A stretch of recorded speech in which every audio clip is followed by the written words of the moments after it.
नमो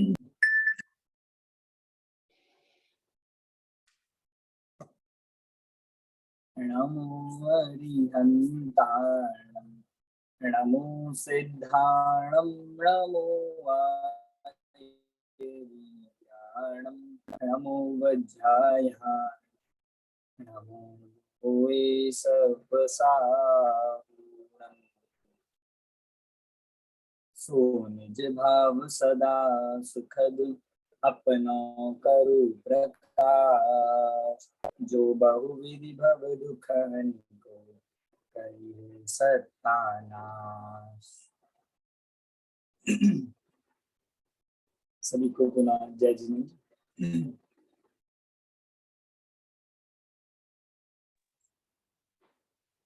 परमागम honours semester 4 paper 1 मोक्षमार्ग प्रकाशक तीसरा और चौथा अधिकार हम यहाँ पर देख रहे हैं।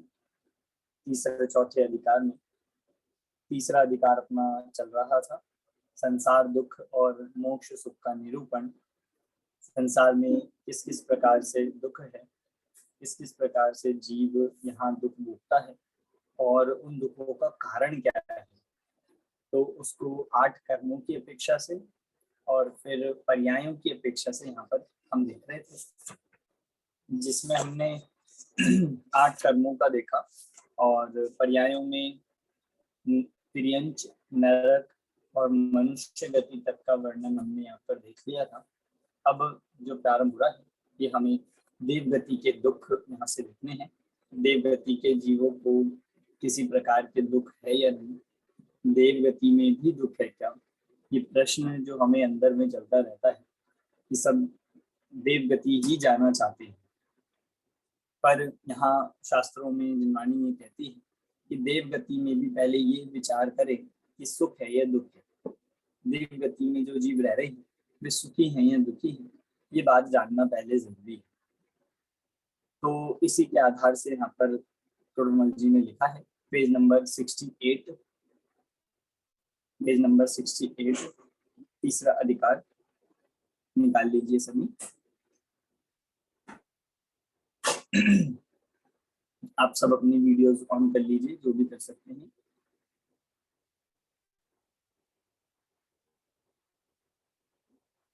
देवगति में समस्त प्रकार के जो देव होते हैं, जिसमें 100 प्रकार के इंद्र, अन्य भी देव सब उसमें आते हैं और उन देवों के जो हमें दूर से देखने पर बहुत ही सुखी संपन्न दिखाई देते हैं, पर वहां भी इसी प्रकार का दुख है क्या, वहां भी जीव दुखी हो सकता है क्या? तो हम इसको पढ़ते हैं। कौन रीड करेगा रीडिंग के लिए? हाँ नरेश जी आप करेंगे।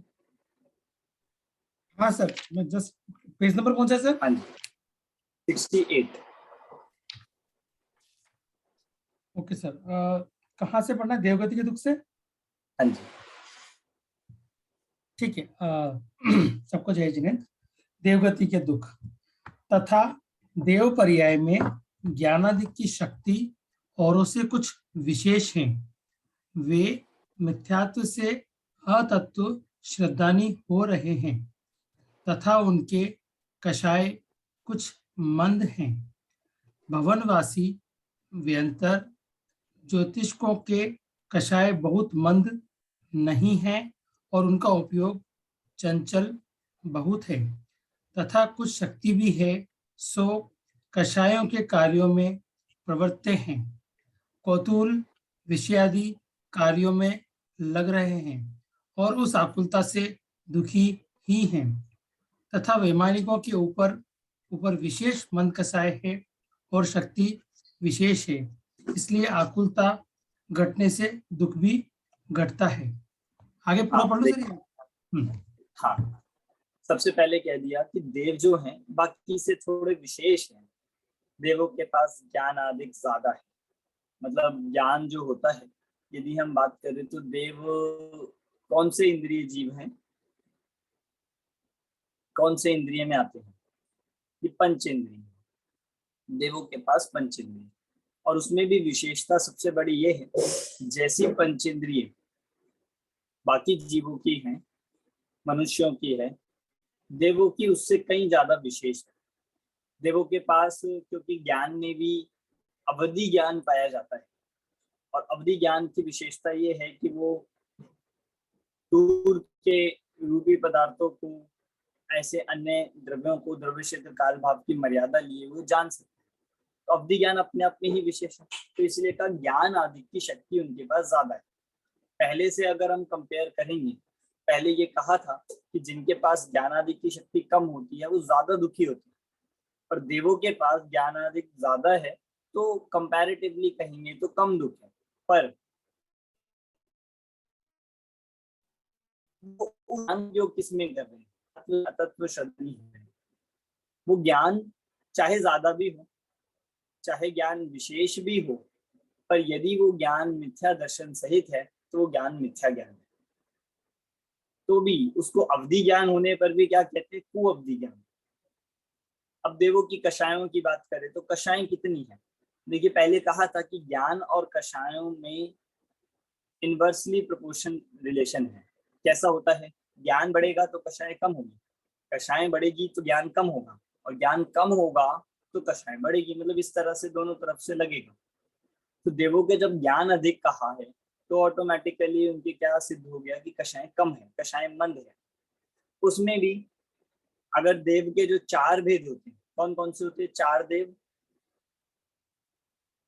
चार प्रकार के देव। वैमानिक, भवनवासी, ज्योतिष और व्यंतर। बिल्कुल सही, वैमानिक, भवनवासी, ज्योतिषी और व्यंतर, ये चार प्रकार के देव कहे हैं। अब इसमें वैमानिक को अलग करें, बाकी तीन भवनवासी, व्यंतर और ज्योतिष, इन तीनों के तो कह रहे हैं इनके तो कषाएं भी मंद नहीं है, इनके तो कषाएं भी तीव्र पाई जाती। क्या करते हैं, चंचल होते हैं, अपनी शक्ति से लोगों को कौतूहल आदि में प्रवृत्ति कराते हैं, स्वयं उसमें लगे रहते हैं। व्यंतरों का हमने सुना है कि नहीं, व्यंतर इधर उधर गमन करते रहते हैं, कदाचित पाप के उदय से अन्य जीवों को परेशान भी कर सकते हैं, करते हैं, ये सब व्यंतर का काम है। ज्योतिषियों का ग्रह आदि से भी इस तरह से जो देव है उनका भी कहा जाता है, और भवनवासी भी इस तरह के कार्य करते हुए देखे जाते हैं। तो ये सारे देव ये अति चंचल होने से कषाय के कार्यों में लगे हैं, और कषाय के कार्य में आकुलता है। वैमानिक की बात करें तो वैमानिक के उनसे तो अल्प कषाय है, और वैमानिक मतलब होता है 16 स्वर्ग जो विमान में रहते हैं, जो 16 स्वर्ग रूप जो जिनके विमानों ने वैमानिक कहते हैं। और उसमें हमने सुना है जैसे जैसे ऊपर के स्वर्ग बढ़ते हैं वैसे वैसे कषाएं कम होती हैं।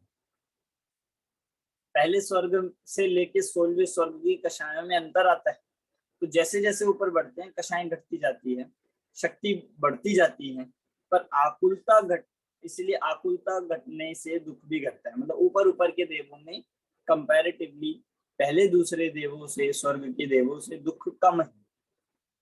तो इस तरह से उनके दुख की बात कही है। पढ़िए आगे। अजय जी ने हैंड रेज किया है। हाँ जी जी। वैमानिक देव में जैसे नीचे वाली इसमें तो कषाय बहुत ज्यादा रहती है, बट वैमानिक देव में सम्यक दर्शन होने के चांस रहते हैं। सम्यक दर्शन होता है, सम्यक दर्शन हो सकता है, पर बिना सम्यक दर्शन की बात चल रही है। बिना सम्यक दर्शन के जो जो सब मोह सहित है उनमें जो कषाय का मतलब वो देखा जाता है डिफरेंस, तो पहले वाले में ज्यादा है और ऊपर ऊपर ऊपर चलते हुए कषाय कम होती है। नहीं, जो जीव सपोज सम्यक दृष्टि नहीं है बट स्वर्ग में गया है, वैमानिक देव में गया है, तो उनके ज्ञान थोड़ा ज्यादा है और उनको बाकी सब मिलता है ना, अकृत्रिम चैतालय देखने को मिलते हैं, बाकी सब उनको जो हाँ, साधन सब मिलते हैं, तो वो केस में सम्यक दर्शन होने के चांसेस है कि नहीं है? हाँ, साधन उनको मिलते हैं, सम्यक दर्शन होने के चांसेस भी है, चांसेस भी रहते हैं, और बहुत सारे असंख्यात सम्यक दृष्टि भी है, तो उनके पास ये विशेष अवसर है। अब बात वही है ना, अवसर होने पर भी जो सदुपयोग करे, नहीं करे तो देव भी, वैमानिक भी तो अपने भोग साधन में ही लगे रहते हैं। वो परेशान किसी को नहीं करते, पर अपना अपना राज्य मतलब जो भी महल आदि में निवास करके भोग भोग के उसमें लगे रहते हैं। मतलब इस देव गति में भी सम्यक दर्शन हो सकता है ना, प्राप्त कर बिल्कुल सकते हो हैं सम्यक सकता है। दर्शन। हाँ बिल्कुल हो सकता है। देवगति में और खाली सर- संयम छोड़ के बाकी सब है ना, संयम छोड़ के बाकी सब है। हाँ बस संयम छोड़ के सम्यक दर्शन है, बाकी सब में तो हम अभी कहेंगे कि देशव्रत नहीं है, महाव्रत नहीं है, मोक्ष नहीं है, सम्यक दर्शन है। और सर जो अवधि ज्ञान है तो पास्ट का देख सकते हैं और आगे का भी देख सकते हैं, जो उनकी शक्ति मर्यादा देश काल से हाँ अनुसार होता है। कुछ लिमिट तक वो पास्ट भी देख सकते हैं, कुछ लिमिट तक वो फ्यूचर भी देख सकते हैं। सर यदि उनको सब ज्यादा सहयोग मिले हैं और उनको सब पता भी है तो वहां से ज्यादा जाते होंगे ना मोक्ष फिर तो, क्योंकि हमको तो मनुष्य को तो पता भी नहीं, स्वर्ग नरक वाकई में कभी पता ही नहीं है कुछ भी, लेकिन उनको आप सब देखो ना, पता है। उनके पास ज्यादा साधन है, सब कुछ है, पर सारा खेल है विकल्प रुचि का। उनको विकल्प ही नहीं आता, वो भोगों में इतने मस्त रहते हैं, उनको याद तक नहीं आती धर्म की और इस सब की, आत्मा की। जैसे यहाँ पे ये तो हमें यहीं पे दिख जाता है, जिनके पास यहाँ पे बहुत ज्यादा साधन हो जाते हैं, सब कुछ है, पास में मंदिर भी है, सब कुछ होने पर भी ज्यादा संपत्ति होने वाले को कभी कदाचित तो विकल्प ही नहीं आता कि धर्म करना चाहिए, फुर्सत जिसे कहेंगे, फुर्सत ही नहीं। तो इस तरह से आवश्यकता भी नहीं लगती, क्योंकि वहां कोई पाप का उदय नहीं है, कोई कष्ट नहीं है, और अपना वो भोगों में मस्त रहता है, तो उसको याद ही नहीं आती कि मुझे दुख है और दुख का अभाव करना। दुख की याद तो कब आती है कि अंत के 6 महीने में, तब पता लगता है जब माला और हो सर जाती है। कहीं ना कहीं धर्म से जुड़ने के लिए एक एडवर्स कंडीशन निमित्त बन जाती है, तो वो वहां रहता ही नहीं होगा स्वर्ग में। हाँ मतलब कह सकते हैं। तो सर भवनवासी और ये जो 3 बोले ज्योतिषी, तो उनको सम्यक दर्शन होता ही नहीं है कि हो सकता है? हो सकता है, पर इनमें कुछ ऐसा है कि भाई किस किस को हो सकता है वो हमें देखना पड़ेगा, क्योंकि इनके भेद प्रभेद होते हैं, इनमें कौन कौन सम्यक दृष्टि हो सकते हैं। मेरे हिसाब से तो होता ही नहीं है, क्योंकि जो सम्यक दृष्टि होता है वो इनमें जन्म नहीं लेता। जब हम सम्यक दर्शन की जन्म वाली बात करते हैं, अब उत्पन्न होने की अपेक्षा से मैं एक बार देख के आपको बता दूंगा कि उत्पन्न हो सकता है कि नहीं, कंटिन्यू तो नहीं कर सकता। लास्ट के तीनों जो देव हैं वो तीनों स्वर्ग में होते ही नहीं है। 1 to 16 स्वर्ग में सिर्फ होते ही वैमानिक देव हैं, और वो तीनों स्वर्ग में होते ही नहीं लास्ट वाले। हाँ नहीं होते हैं, पर आ जा सकते हैं, आने जाने की व्यवस्था होती है, इनके पास शक्ति होती है कि गमन वमन कर सकते हैं, इधर उधर घूमते रहते हैं। व्यंतर है तो व्यंतर तो सारी जगह घूमते रहते हैं, भवनवासी तो भी घूमते रहते हैं। व्यंतर ज्योतिष पर्टिकुलर रहते कहाँ हैं? व्यंतर देव रहते कहाँ हैं? व्यंतर देव व्यंतर तो ऊर्ध्व, मतलब ये तो व्यंतर तो तीनों लोकों में पाए जाते हैं, कहीं तीनों रहते तो लोकों में। होंगे, उनका मतलब कहीं विमानों में नहीं रहते क्या, जैसे भवनवासी देव रहते हैं? नहीं हाँ, ये ऐसे भी विमानों में ही रहते हैं, व्यंतर विमानों में ही रहते हैं, पर इनके अलग कहे जाते हैं, अलग तरह के होते हैं। और ज्योतिष तो मध्य लोक में ही रहते हैं, ज्योतिषों को तो मध्य लोक में ही कहा गया है, कुछ ऊंचाई पर। और भवनवासी तो अधोलोक में ही रहते हैं। व्यंतर को तीनों लोकों में कहा गया है, व्यंतर तीनों लोकों में इनके विमान पाए जाते हैं, और उसकी भी निश्चित संख्या है, कितने ऊर्ध्वलोक में है, कितने मध्य में है, कितने ऐसे पाए जा सकते हैं। Okay sir. सर चलिए, आपने कहा हाँ। कि इनको कुअवधि ज्ञान होता है, तो मतलब ये लोग अवधि ज्ञान को भी विपरीत मान लेते हैं क्या? जैसे मतलब कैसे लगेगा? अवधि ज्ञान को विपरीत नहीं मानते, उस अवधि ज्ञान से सब ये जितना जानते हैं वो मिथ्या जानते हैं। मतलब क्या है, यदि अवधि ज्ञान सम्यक दर्शन के बिना होगा, यदि अवधि ज्ञान मिथ्या दर्शन सहित होगा, तो सारा अवधि ज्ञान मिथ्या अवधि ज्ञान है, कुअवधि ज्ञान। क्योंकि वो उपयोग भी किसमें करते हैं, ये देखेंगे कि हमें आगे कहाँ जाना है, ये देखेंगे कि इनका क्या हो रहा है, ये सब ऐसे ही प्रयोग करते हैं। कुछ भी प्रयोजन का प्रयोग नहीं करते हैं, और सबसे बड़ी बात है कि वो आत्मश्रद्धा से रहित है। सम्यक दर्शन से रहित होने से वो अवधि ज्ञान कुछ काम का ही नहीं था, इसलिए। ठीक है सर, पढ़ रहा हूँ। यहाँ देवों के क्रोध मान कषाय हैं, परंतु कारण थोड़ा है, इसलिए उनके कार्य की गौणता है। किसी का बुरा करना तथा किसी को हीन करना इत्यादि कार्य निकृष्ट देवों के तो कौतूल आदि से होते हैं, परंतु उत्कृष्ट देवों के थोड़े होते हैं, मुख्यतः नहीं है, तथा माया लोभ कषायों के कारण पाए जाते हैं, इसलिए उनके कार्य की मुख्यता है। इसलिए छल करना, विषय सामग्री की चाह करना इत्यादि कार्य विशेष होते हैं, वे भी ऊंचे ऊंचे देवों के कम हैं। देखिए इसके बाद कहा है कषायों के कारण, मतलब कषायों के कारण, कषायों की परिस्थितियां, तो जो दूसरों का बुरा करना, हीन करना, ये निकृष्ट देवों के होते हैं, मतलब व्यंतर हो गए, ये सब इनमें ये विशेष रूप से देखा जाता है।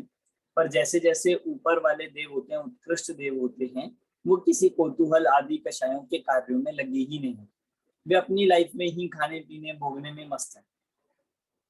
पर छल और माया, मतलब माया और लोभ, ये तो सभी देवों में पाया जाता है। सभी देवों को लोभ की अधिकता होती है, सब ये चाहते हैं कि ज्यादा से ज्यादा भोगे, ज्यादा से ज्यादा प्राप्त करें।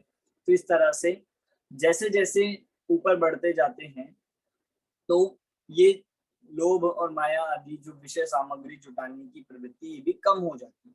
हमने सुना है ना, जैसे तत्वार सूत्र में सूत्र आया है कि जब ये देव ऊपर ऊपर के स्वर्ग में बढ़ता है, ऊपर ऊपर, तो कषाएं भी कम हो जाती है, विशेष सामग्री बढ़ जाती है, पर विशेष सामग्री को जुटाने का भाव कम हो जाता है।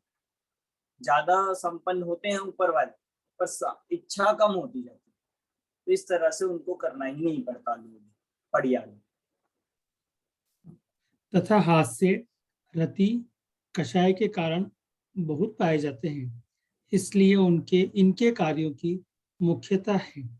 तथा अरति, शोक, भय, जुगुप्सा इनके कारण थोड़े हैं, इसलिए इनके कार्यों की गौणता है। तथा स्त्री वेद पुरुष वेद का उदय है और रमण करने का भी निमित्त है, सो काम सेवन करते हैं।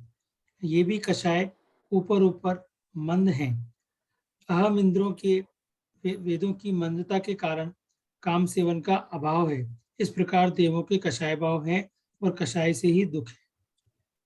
हाँ, यहाँ पे ये कह रहे हैं, अब 9 कषायों की बात करें तो 9 कषाएं भी सभी देवों के अलग अलग रूप से पाई जाती है। अगर अरति, शोक, भय, ये सब तो कुछ है ही नहीं देवों के। देवों को किसी प्रकार का भय नहीं है, देवों को किसी प्रकार का कोई वियोग नहीं है, मतलब शोक भी नहीं बनता। बाकी जितनी कषाएं उनके पाई जाती है तत्संबंधी उनके हैं। वेद की बात करें तो नीचे वाले देवों के तो वेद पाया जाता है, ऊपर ऊपर के देवों के वेद का अभाव हो जाता है। समस्त प्रकार के स्त्री पुरुष आदि इनसे रमण करने का भाव ही मिट जाता है। तो ऐसा ये ऊपर ऊपर के देवों में नहीं होता। पर इतना समझिए, जितनी कषाएं हैं उतना तो दुख है ही। कषाएं नाम आकुलता का है, थोड़ी भी हो तो दुख ही है, कैसी भी हो तो दुख ही है। इसलिए 9 कषाएं हो या मुख्य कषाएं हो, सब दुख का कारण बनती है। इसलिए ये पॉइंट पूरा इसमें हो गया कि देव कषायों से दुखी। बढ़िया सर, तो जिसने यहाँ पे अगर समझ लिया है, श्रद्धान हो गया है, मतलब सम्यक दर्शन आवृत्ति हो, तो भी उसको उदय में मतलब वहां उसको याद आ जाएगा, मतलब संभावना है पूरी। मतलब आवृत्ति सम्यक दर्शन भी हो गया है यहाँ पे। अगर यहाँ अविरत सम्यक दृष्टि है तो वो वापस वहां पे चलेगा ही चलेगा, मतलब वहां पे कंटिन्यू ही रहता है। अगर उसके मिथ्यात्व का उदय नहीं आया, अनंतानुबंधी आदि का उदय नहीं आया, तो चलेगा। और शायिक सम्यक तो प्राप्त कर लिया है तो दिक्कत ही नहीं है। जैसे राजा सैनिक का आता है, राजा सैनिक ने यहीं पे सम्यक, मतलब उसने सम्यक दर्शन की प्राप्ति करी, फिर नरक में गए, अब नरक से निकल के आगे की पर्यायों में भी जाएंगे तो सम्यक दर्शन उनका साथ साथ चलेगा। क्यों? क्योंकि शायिक सम्यक है। और शायिक ना भी हो तो भी यदि सम्यक कंटिन्यू, मतलब अगले अगले भावों में कंटिन्यू होता ही है। कुंजन जी कुछ पूछ रहे हैं? प्रश्न था यहाँ पे। हाँ जी, जय जिनेन्द्र। यहाँ पे ऐसे कहा कि अरति, शोक, भय, जुगुप्सा इनके कारण थोड़े हैं, लेकिन ऐसे हम मानते हैं कि जब अंतिम के 6 महीने जब देवगति में बचते हैं तो वो तो पूरे शोक में या भय में, मतलब ऐसा एक भाव तो होता है, तो उसको हम कैसे माने, मतलब हाँ देखिए, जो कम होता है। मुख्य तो ये देखिए कि अरति, शोक, भय आदि के कारण है ही नहीं। अगर कदाचित है भी तो वो इस अपेक्षा ही कहे हैं कि अंत के 6 महीने उनकी जब आयु पूरी होती है तो उन्हें शोक होता है। साथ ही जैसे कोई अपने देवी, मतलब जो देव की देवियां वगैरह होती है, या उनका कोई वियोग आदि हो जाए तो कदाचित उनके कारण से शोक हो सकता है। और भी अनेक प्रकार से इस तरह से देखा जाता है, पर ये इतने थोड़े हैं, क्योंकि अगर हम 6 महीने के शोक की भी बात कर रहे हैं तो 6 महीने का शोक सागरों की आयु के सामने कितना है? क्या अल्प ही है, राइट? बहुत अल्प है, बिल्कुल कुछ नहीं है। ये तो हमें यहाँ पे 6 महीने के हिसाब से समझाया जाता है, तो हमें ऐसा लगता है कि 6 महीने तक कैसे रहते होंगे, 6 महीने तक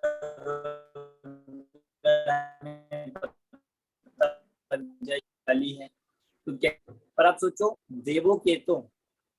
देवों में तो आयु ही इतनी होती है, उनको तो वो 6 महीने पता ही नहीं चलते होंगे, चुटकी में ही खत्म हो जाए, उतना शौक होता है। इसलिए बहुत थोड़े कारण, ठीक है। ठीक है, हाँ हाँ, बहुत अच्छे से समझा, क्योंकि वो परसेंटेज गिने तो 0.001% से भी कम हो जाएगा टोटल। हाँ बिल्कुल। अमन जी, देवगति में गतिबंध कब होता है? देवगति में भी इसी तरह से होता है, आयु के त्रिभाग में। ये तो नियम सबके लिए ही है। आयु का त्रिभाग में जो अपकर्ष काल आते हैं, 8 अपकर्ष काल में से ही बंधन हो जाता है। तथा इनके कषायें जितनी थोड़ी है उतना दुख भी थोड़ा है, इसलिए औरों की अपेक्षा इन्हें सुखी कहते हैं। परमार्थ से कषाय भाव जीवित है, उससे दुखी ही है। तथा वेदनीय में साता का उदय बहुत है, वहां भवनात्रिक को थोड़ा है, वैमानिकों के ऊपर ऊपर विशेष है। इष्ट शरीर की अवस्था, स्त्री, महल आदि सामग्री का संयोग पाया जाता है।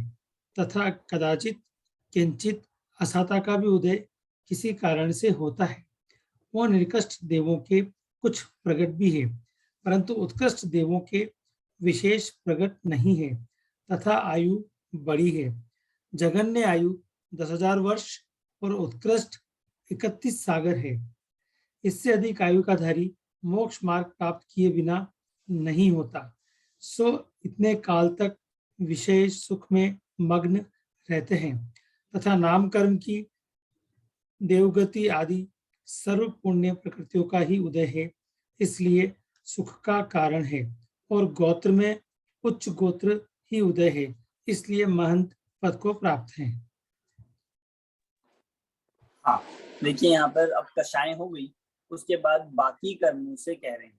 वेदनीय की बात करें तो साता का ही उदय चलता रहता है।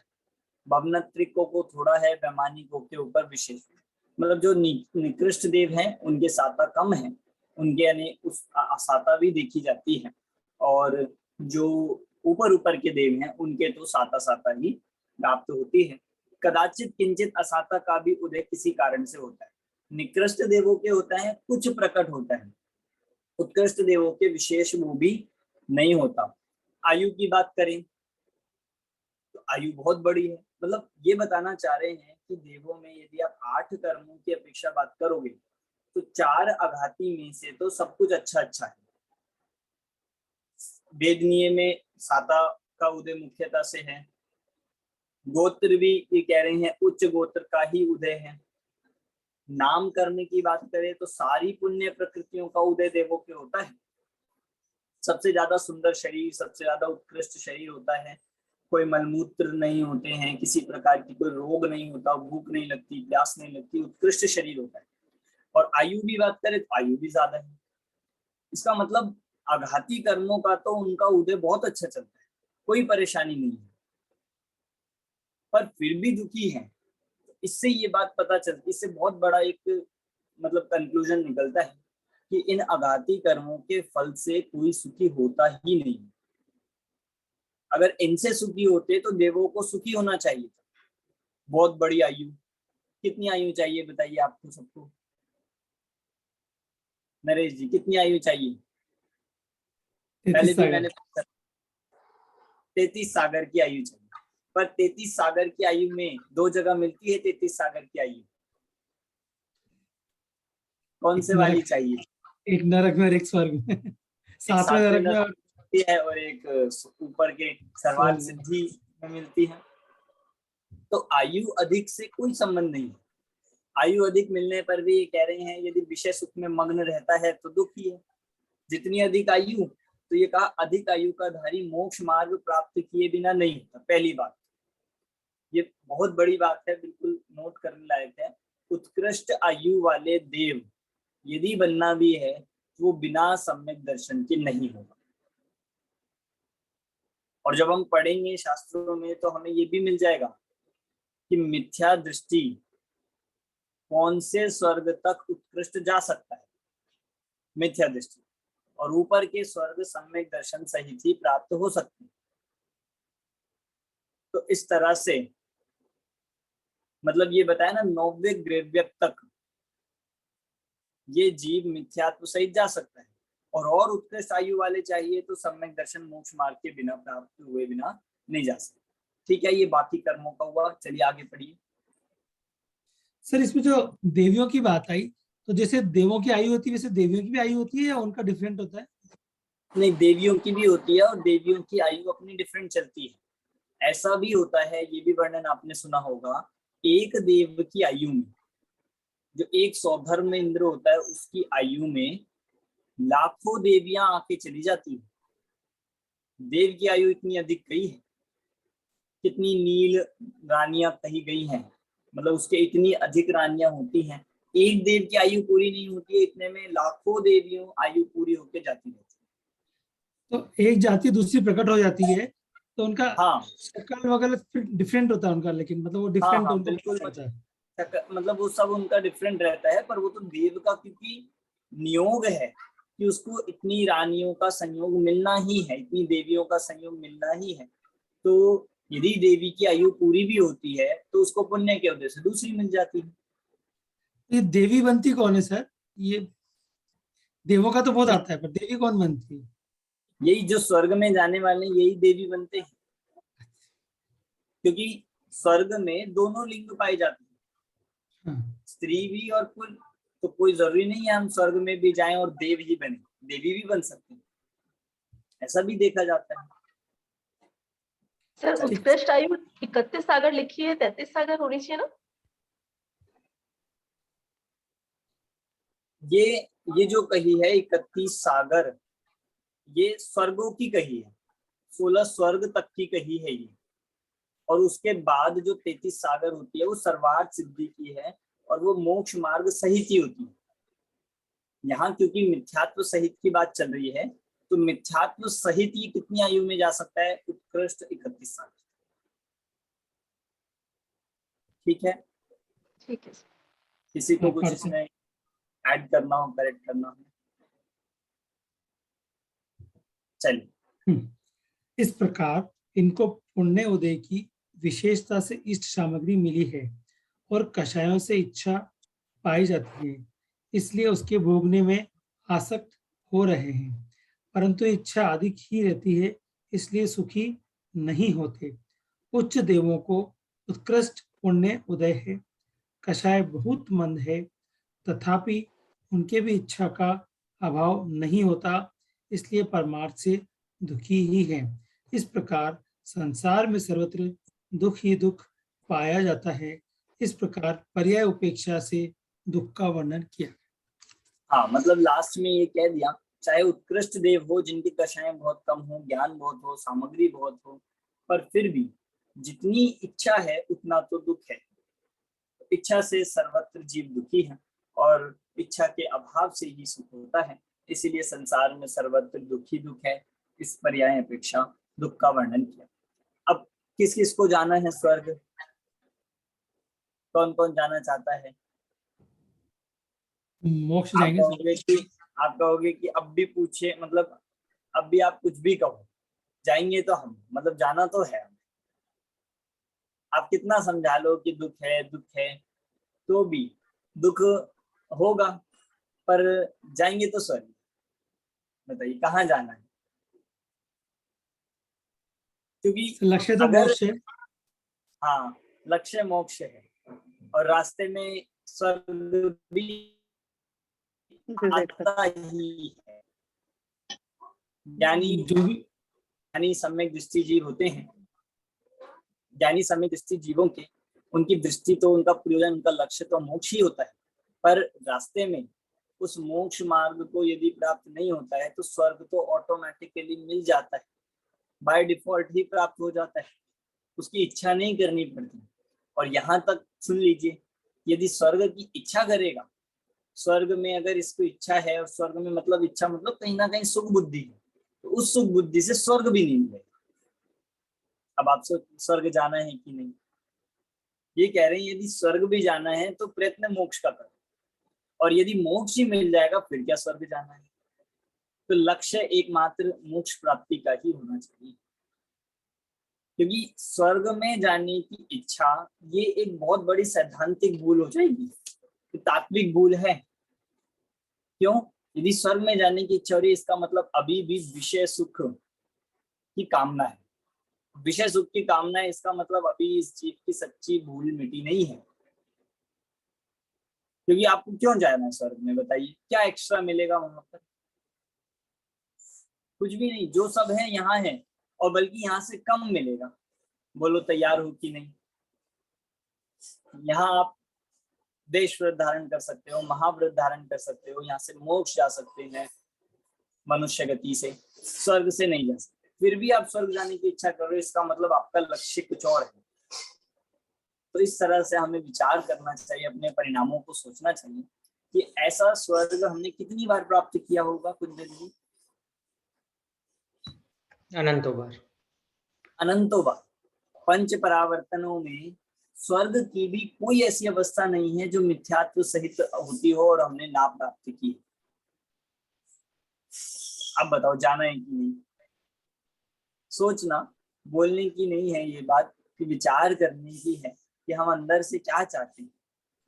चलिए आगे चलते हैं। यहाँ पे तो ऐसे भी कहा जाएगा कि चारों गतियों में नहीं जाना है, कहीं की गति, चारों गति से छोड़कर पंचम गति में जाना है। तो मनुष्य में भी जो जाने का सोचेगा फिर से वो भी बोलेगा कि संयम है, कि तप है, कि जो भी है, पर चारों गति में ही नहीं जाना है और संसार का तो अभाव ही करना है।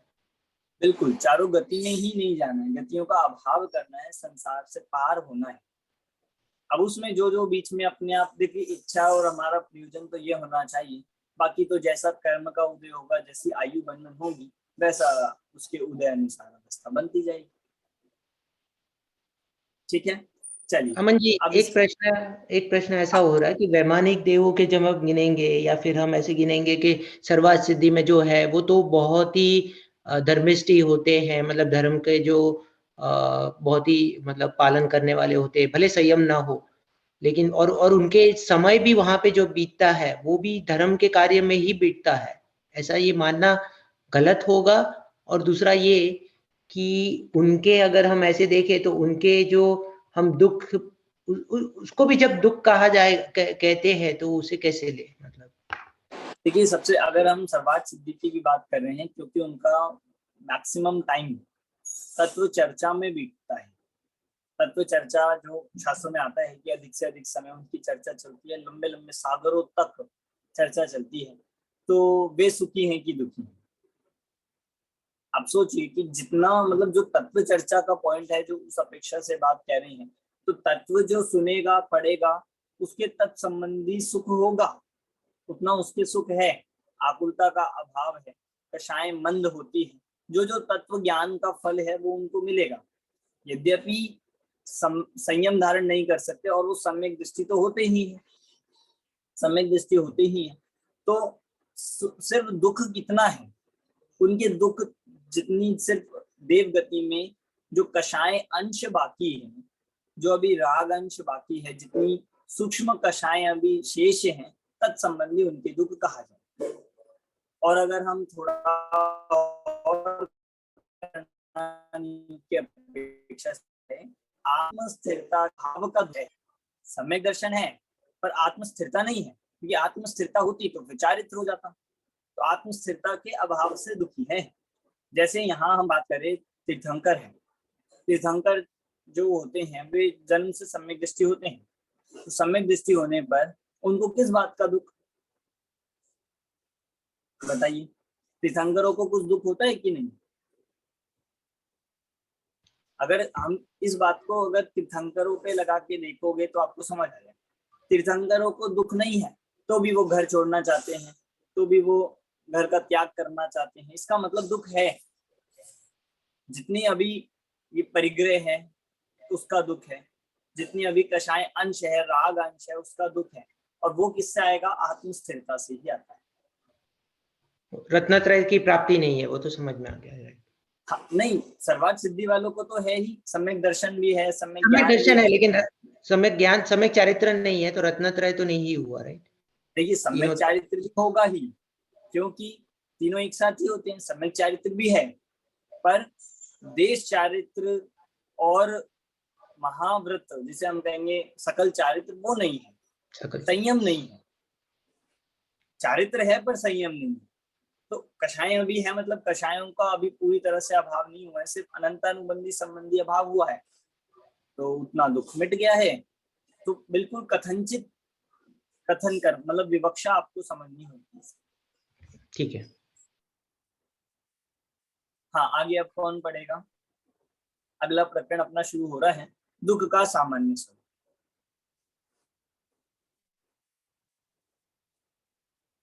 हाँ, नीलेश जी पढ़िए,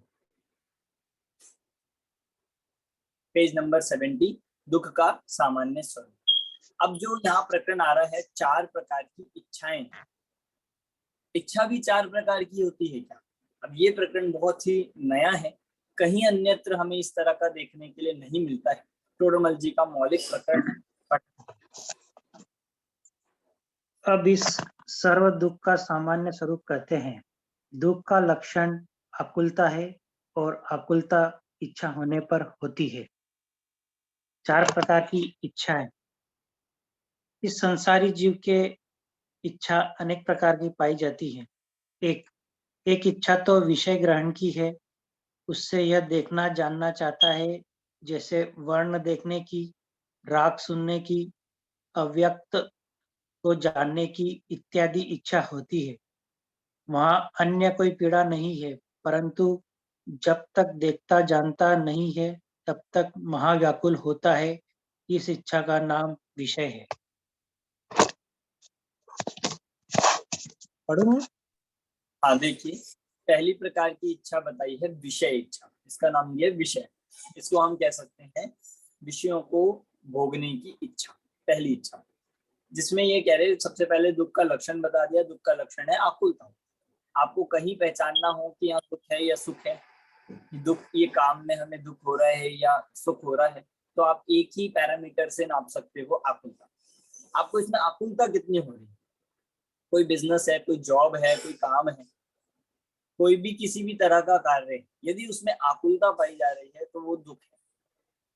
निराकुलता रहना, निराकुल ही होना, ये ही सुख का लक्षण है।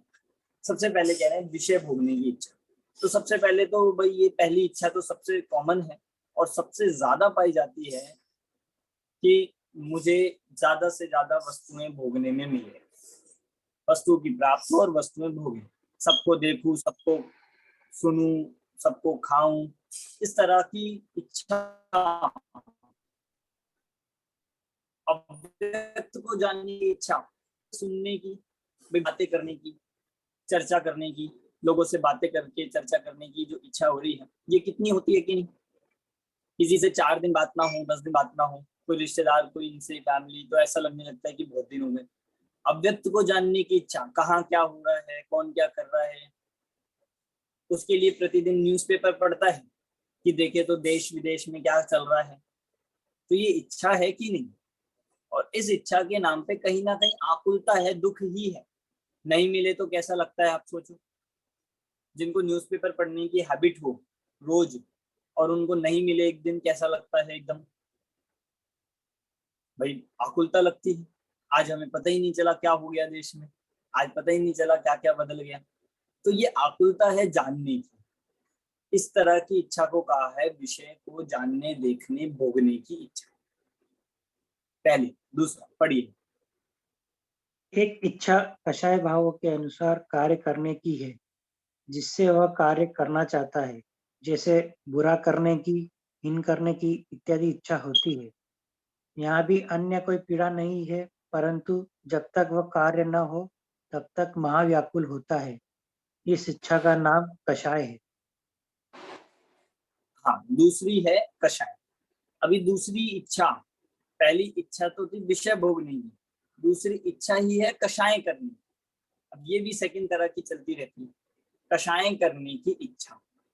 जब तक अपना कार्य ना बने या कार्य को बनाने के लिए, कार्य को करने के लिए क्या करता है, इच्छा करता है। किस चीज की? कि क्रोध की, मान की, इन सब को अपनी, इन सब क्रोध मान आदि के माध्यम से उस कार्य को पूरा करने की, दूसरों का बुरा करने की, अर्थात इसको कह सकते हैं कषाय की पूर्ति की।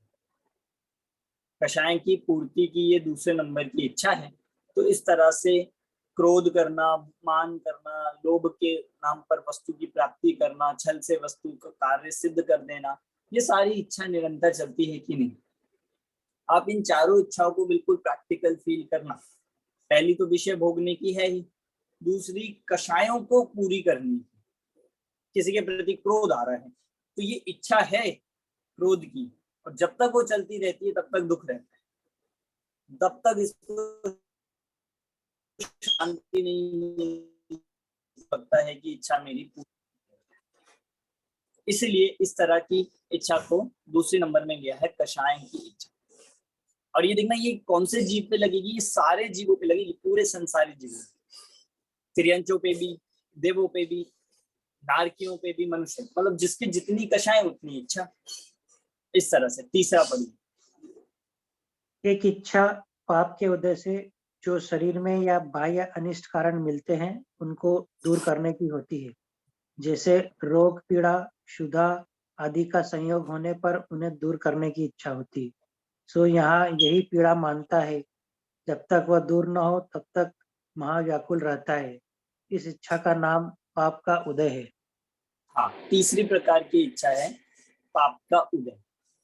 अब पाप का उदय आता है, अनिष्ट कारण मिलते हैं, उस पाप के उदय को टालने की। पहली हो गई विषय भोगने की, दूसरी हो गई है मतलब यहाँ अपना कषायों की पूर्ति करने की, और तीसरी हो गई है पाप के उदय को टालने। हम इसको ऐसा कह सकते हैं, पहली और दूसरी, या हम पहली कहे, पहली तो थी पुण्य के उदय के नाम पर, और ये तीसरी है पाप के उदय से। कि पाप के उदय में जो संयोग मिल रहे हैं, कारण बन रहे हैं, उन संयोगों को, उन कारणों को दूर करने की इच्छा इस जीव को चलती रहती है। कि भाई कोई रोग हो गया, कोई पीड़ा हो गई, ये सब पाप के उदय, इन दूर करने हर समय इच्छा ये दिमाग में चलती रहती है। तो ये हो गई पाप के उदय की इच्छा। इस प्रकार तीन प्रकार की इच्छा होने पर सभी दुख मानते हैं, सो दुखी पढ़िया। एक इच्छा बाह्य निमित्त से बनती है, सो इन तीन प्रकार की इच्छाओं के अनुसार प्रवर्तने की इच्छा होती है। इन तीन प्रकार की इच्छाओं में एक एक प्रकार की इच्छा के अनेक प्रकार हैं। वहाँ कितने ही प्रकार की इच्छा पूर्ण होने के कारण पुण्योदय से मिलते हैं, परंतु उनका साधन एक साथ नहीं हो सकता, इसलिए एक को छोड़कर अन्य में लगता है, फिर भी उसे छोड़कर अन्य में लगता है। जैसे किसी को अनेक प्रकार की सामग्री मिली है, वहाँ वह किसी को देखता है, उसे छोड़कर राग सुनता है, फिर उसे छोड़कर किसी का बुरा करने लग जाता है, उसे छोड़कर भोजन करता है, अथवा देखने में ही एक-एक को देखकर अन्य को देखता है। इसी प्रकार अनेक कार्य की प्रवृत्ति में इच्छा होती है, सो इस इच्छा का नाम पुण्य का उदय है। इसे जगत सुख मानता है। देखिए, हाँ, इसको हम पुण्य का उदय जो है इसको कह सकते हैं। ये चौथी इच्छा को पुण्य का उदय कहा है। और देखो, इसमें सिंपल सा एक बात ली है कि ये चौथे प्रकार की इच्छा थोड़ी अलग ही है। चौथे प्रकार की इच्छा क्या है कि मेरी 3 इच्छाएं पूरी हो जाए। चौथे प्रकार की इच्छा सिर्फ इतनी है कि मेरी ऊपर की इच्छा पूरी हो जाए। पहली तो क्या थी? विषय सेवन, विषय भोगने की, देखने की, जानने की। दूसरी थी कषाय पूर्ति की।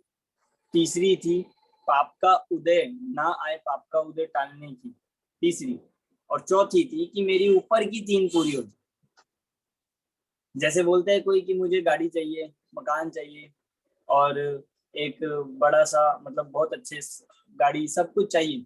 और चौथी मतलब एक अंत में क्या कह दे कि मेरी सारी इच्छा पूरी हो। ये भी एक इच्छा है। जितने जितनी सब लिस्ट है और उसमें लास्ट में ये लिख दे कि लास्ट इच्छा क्या है कि ऊपर का काम हो जाए।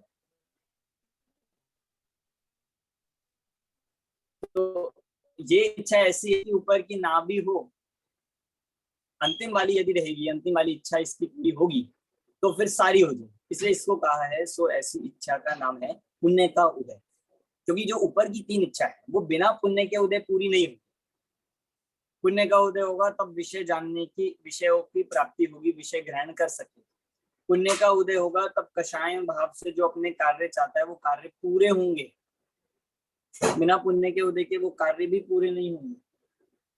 और पुण्य का उदय होगा तब पाप के उदय में बनने वाले अनिष्ट संयोग टल पाएंगे। तो ये चौथी तो एक तरह से कहिए कि सब तीनों इच्छाओं से जुड़ी हुई इच्छा है। तो चौथी पूरी हो जाए बस ये चाहता है।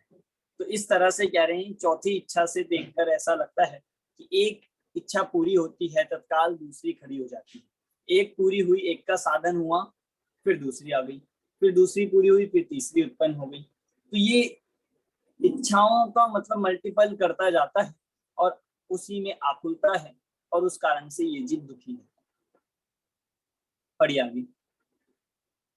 इसे जगत सुख मानता है परंतु यह सुख है नहीं, दुख ही है। क्योंकि प्रथम तो सर्व प्रकार की इच्छा पूर्ण होने के कारण किसी के भी नहीं बनते, और किसी प्रकार इच्छा पूर्ण करने के कारण बने तो युगपत उनका साधन नहीं होता।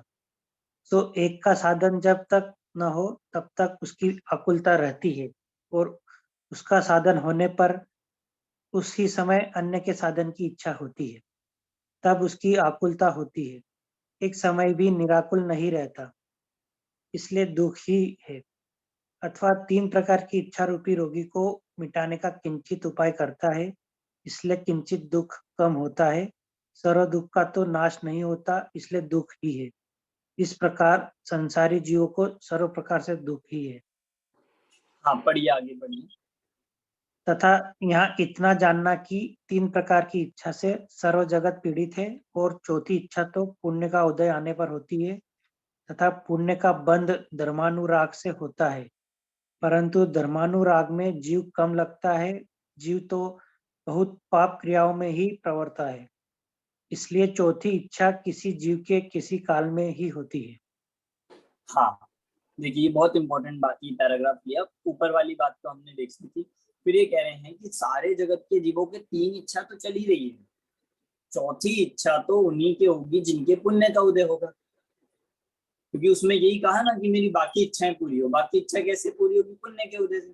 तो जिनके पुण्य का ही उदय नहीं है उनके चौथे प्रकार की इच्छा नहीं संभव है। तो पुण्य के उदय से चौथे प्रकार की इच्छा होगी। पुण्य कैसे बनेगा? धर्मानुराग से। तो घूम फिर कर ये कहना चाहते हैं धर्म में तो लगता नहीं, काम तो करता है अधर्म के, पाप के। तो चौथी इच्छा कैसे पूरी होगी? इसलिए चौथी इच्छा तो किसी जीव के किसी काल में ही संभव, किन्हीं पुण्य आत्मा जीवों के ही संभव है कि बाकी 3 इच्छा भी पूरी होती चली। बढ़िया। यहाँ इतना जानना कि समान इच्छावान जीवों की अपेक्षा तो चौथी इच्छा वाले के किंचित 3 प्रकार की इच्छा के घटने से सुख रहते हैं, तथा चौथी इच्छा वाले की अपेक्षा महान इच्छा वाला चौथी इच्छा होने पर भी दुखी होता है। किसी के बहुत विभूति है और उसके इच्छा बहुत है तो बहुत आकुलतावान है। और जिसके थोड़ी विभूति है तथा उसकी इच्छा भी थोड़ी है तो वह थोड़ा अकुलतावान है। तथा किसी को अनिष्ट सामग्री मिली है और उसको दूर करने की इच्छा थोड़ी है तो वह थोड़ा अकुलतावान है।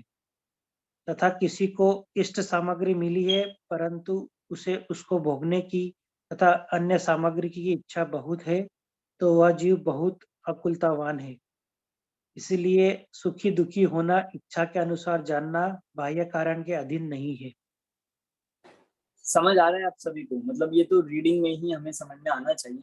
और टोडरमल जी ने बिल्कुल ही तर्क से बात लिखी है, ऐसी नहीं ये जो लाइन लिखी कि सुख दुख की इच्छा के अनुसार जाना, इसको पहले लिख दिया, नहीं, पहले उसको पूरे पैराग्राफ में सिद्ध किया है।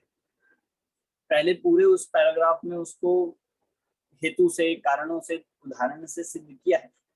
एग्जाम्पल के रूप में ये दे रहे हैं, जैसे किसी के पास बहुत सामग्री हो तो भी यदि उसको और की प्राप्ति करने की इच्छा है तो वो अकुलतावान है, अर्थात दुखी है। मतलब यहाँ दुख का संबंध उसकी इच्छा से जोड़ा है। आप देखो तीनों लाइन जो कही, अनिष्ट सामग्री मिली है और उसको दूर करने की इच्छा है तो आकुलता है। अनिष्ट सामग्री से दुखी नहीं है, ऐसी इष्ट सामग्री मिली, अच्छी विभूति मिली, उसको भोगने की, वो दूर ना चली जाए और अन्य को प्राप्त करने की इच्छा है, आकुलता, तो दुखी है। भाई ये सामग्री से सुख दुख का कोई संबंध नहीं है, सारा संबंध है इच्छा से। जैसी इच्छा होगी ऐसा दुख। बहुत प्रिय होने पर भी इच्छा अधिक तो वो जीव दुखी। ये निष्कर्ष हमें निष्कर्ष इससे ये निकल कर आता है। हाँ कुंजन जी आप कुछ पूछ रहे हैं? हाँ अमन जी, आप यहाँ पे कहा कि चौथी इच्छा तो पुण्य उदय से ही होगी, लेकिन जो पहली तीन है उसमें जो दूसरी इच्छा है जिसमें कषाय भाव है, उसमें तो बुरा करने की, हीन करने की और वो सब होगी, वो पुण्य भाव से तो नहीं मतलब पूर्ण होती है, राइट?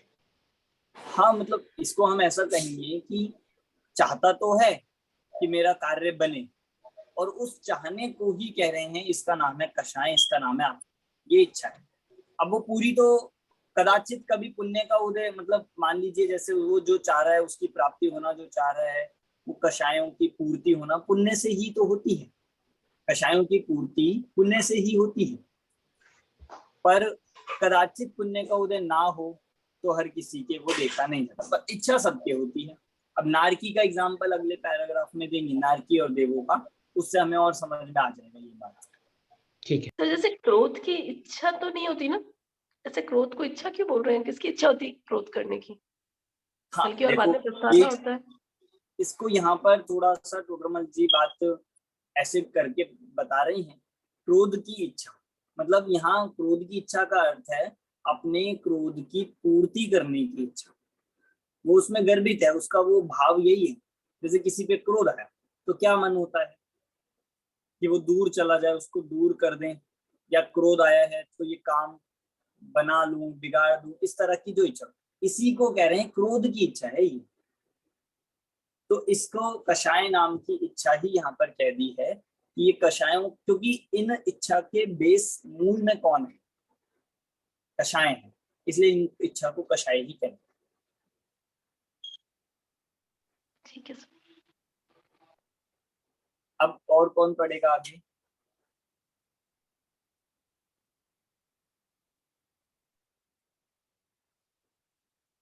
हाँ पढ़िए, सरिता जी पढ़िए।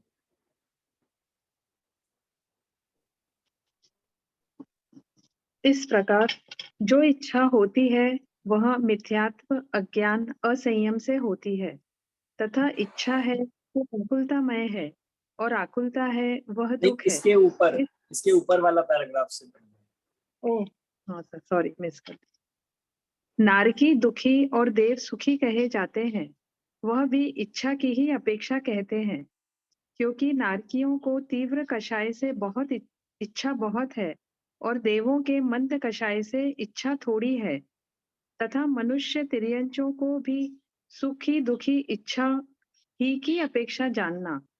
तीव्र कषाय से जिसके इच्छा बहुत है उसे दुखी कहते हैं, मंद कषाय से जिसके इच्छा थोड़ी है उसे सुखी कहते हैं।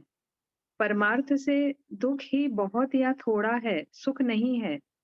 देवादिकों को भी सुखी मानते हैं वह भ्रम ही है।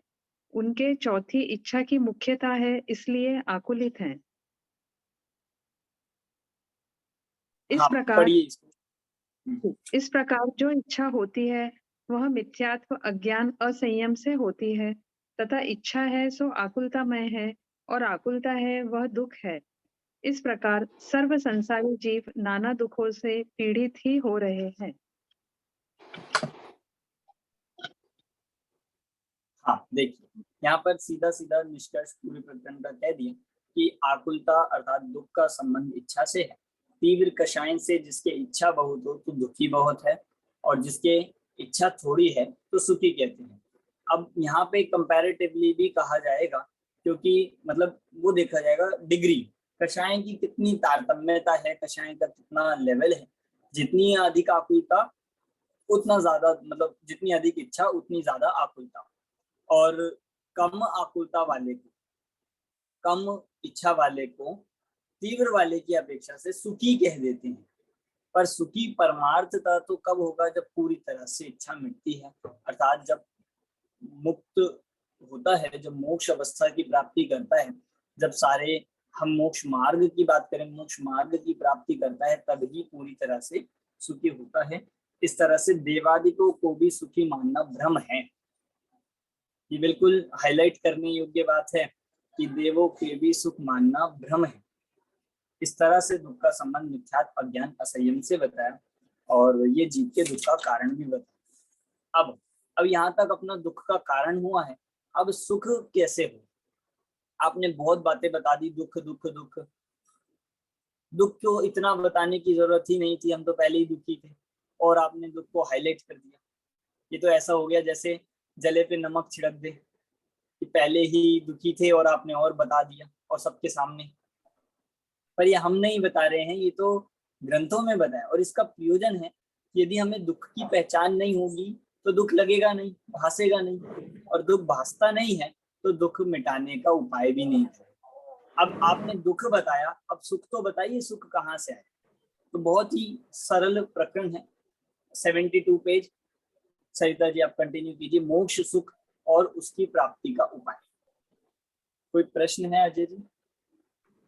नहीं, पहली इच्छा और चौथी इच्छा पुण्य के उदय में होती है ना, और दूसरी और तीसरी पाप के उदय में। नहीं, मैं ये कहूंगा कि वैसे तो चारों ही इच्छा की पूर्ति पुण्य के उदय से होती है, चारों ही इच्छा की पूर्ति, पर चौथी इच्छा का नाम ही पुण्य का उदय दे दिया कि ये इच्छा पाई ही उनके जाती है जिनके बहुत पुण्य का उदय होता है। इस तरह से पढ़िए।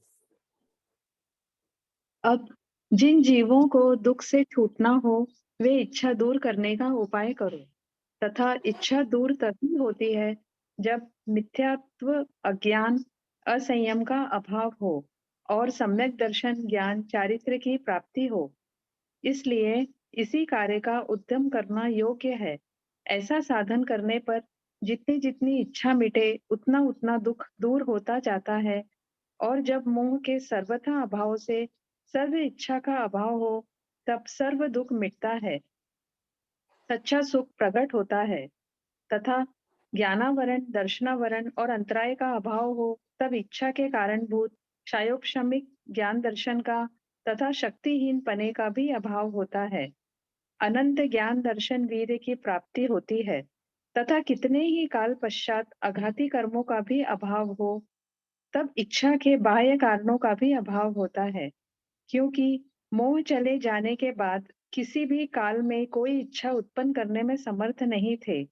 मोह के होने पर कारण थे, इसलिए कारण कहे हैं। उनका भी अभाव हुआ तब जीव सिद्ध पद को प्राप्त होते हैं। देखिए अभी बेसिक बता दिया कि सबका, अब देखिए सुख का उपाय भी, जिसने दुख को समझ लिया, दुख के कारणों को समझ लिया, वो सुख को भी समझ सकता है। जब दुख का कारण मोह, मिथ्यात्व, अज्ञान, असंयम को कहा था, तो सबसे पहले सुख का उपाय ही ये कहा सेकंड लाइन में कि जब मिथ्यात्व, अज्ञान, असंयम का अभाव हो, सम्यक दर्शन ज्ञान की प्राप्ति हो, तब दुख दूर होता है। ये बिल्कुल मेन हाईलाइट करने लायक बात है। इच्छा दूर तब होगी, सबसे पहले इच्छा दूर होगी तो दुख दूर होगा, और इच्छा कब दूर होगी? जब मिथ्यात्व, अज्ञान, असंयम मिटेगा। तो इसी बात को अब देखिए, जैसे दुख के लिए 8 कर्मों पे लगा के दिखाया था, एक एक कर्म में किस तरह से दुख बनता है। अब यहाँ पे सुख के लिए भी उन कर्मों से समझाएंगे। भाई जो ज्ञानावर्णी से दुख लग रहा था ना, अब वो ज्ञानावर्णी से दुख कैसे मिटेगा, मतलब दर्शनावर्णी से, मोहनी से कैसे मिटता है, क्या विचार, कैसा चिंतन हमारा होना चाहिए। बिल्कुल मानो यहाँ पर टोडरमल जी ने चिंतन ही लिखा हो, क्या चिंतन करना चाहिए, अब इसे पढ़ें। वहाँ अमन जी, दुख यहाँ पे सायुक्षमिक ज्ञान दर्शन का और तथा शक्तिहीन पने का अभाव होता है, ऐसा क्यों कहा गया? सायुक्षमिक के अलावा भी हो सकता है, राइट?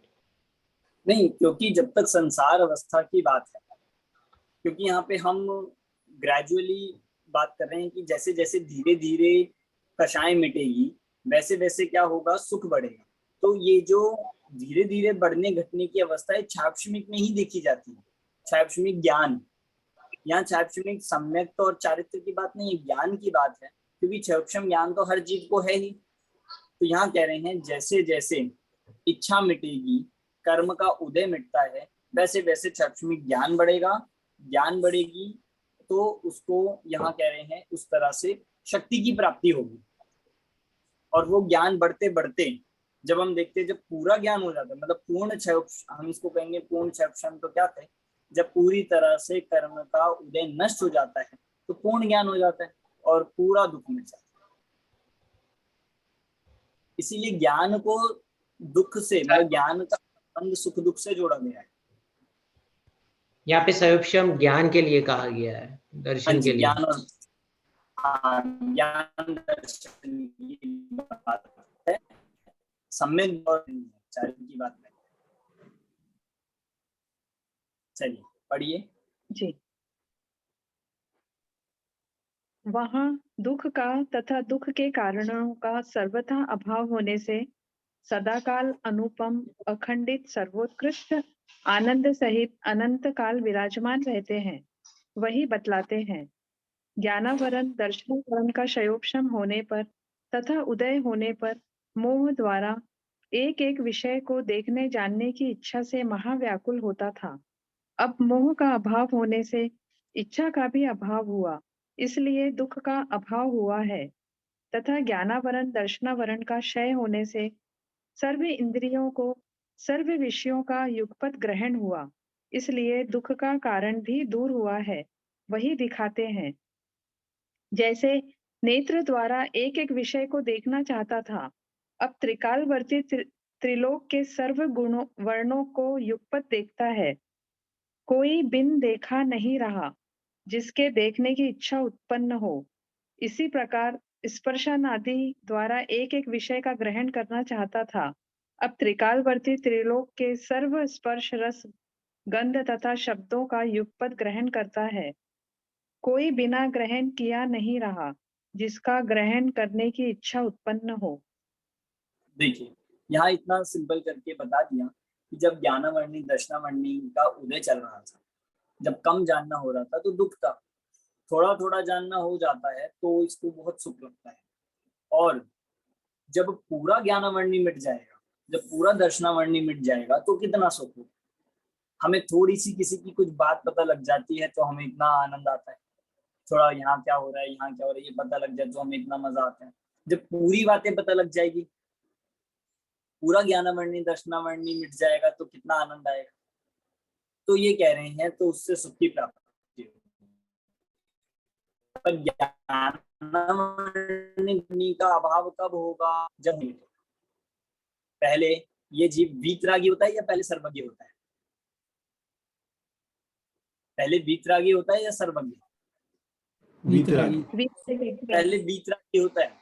10वें गुण स्थान के बाद 11वें 12वें गुण स्थान में जब वीतरागता आती है, उसके बाद 13वें गुण स्थान से सर्वज्ञता आती है। इसका मतलब पहले मोहनीय मिटेगा तो ज्ञानावर्णी दर्शनावर्णी पूरे मिट जाएंगे। जब थोड़े को देखने में इतना आनंद आता है जानने में, और जब पूरे लोकालोक को युगपत जानेगा तो फिर समस्त प्रकार की इच्छा मिट जाएगी, आकुलता मिट जाएगी और दुख मिट जाएगा। पढ़िए।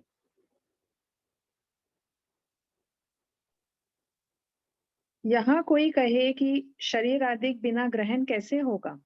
समाधान, इंद्रिय ज्ञान होने पर तो द्रव्येंद्रियों आदि के बिना ग्रहण नहीं होता था।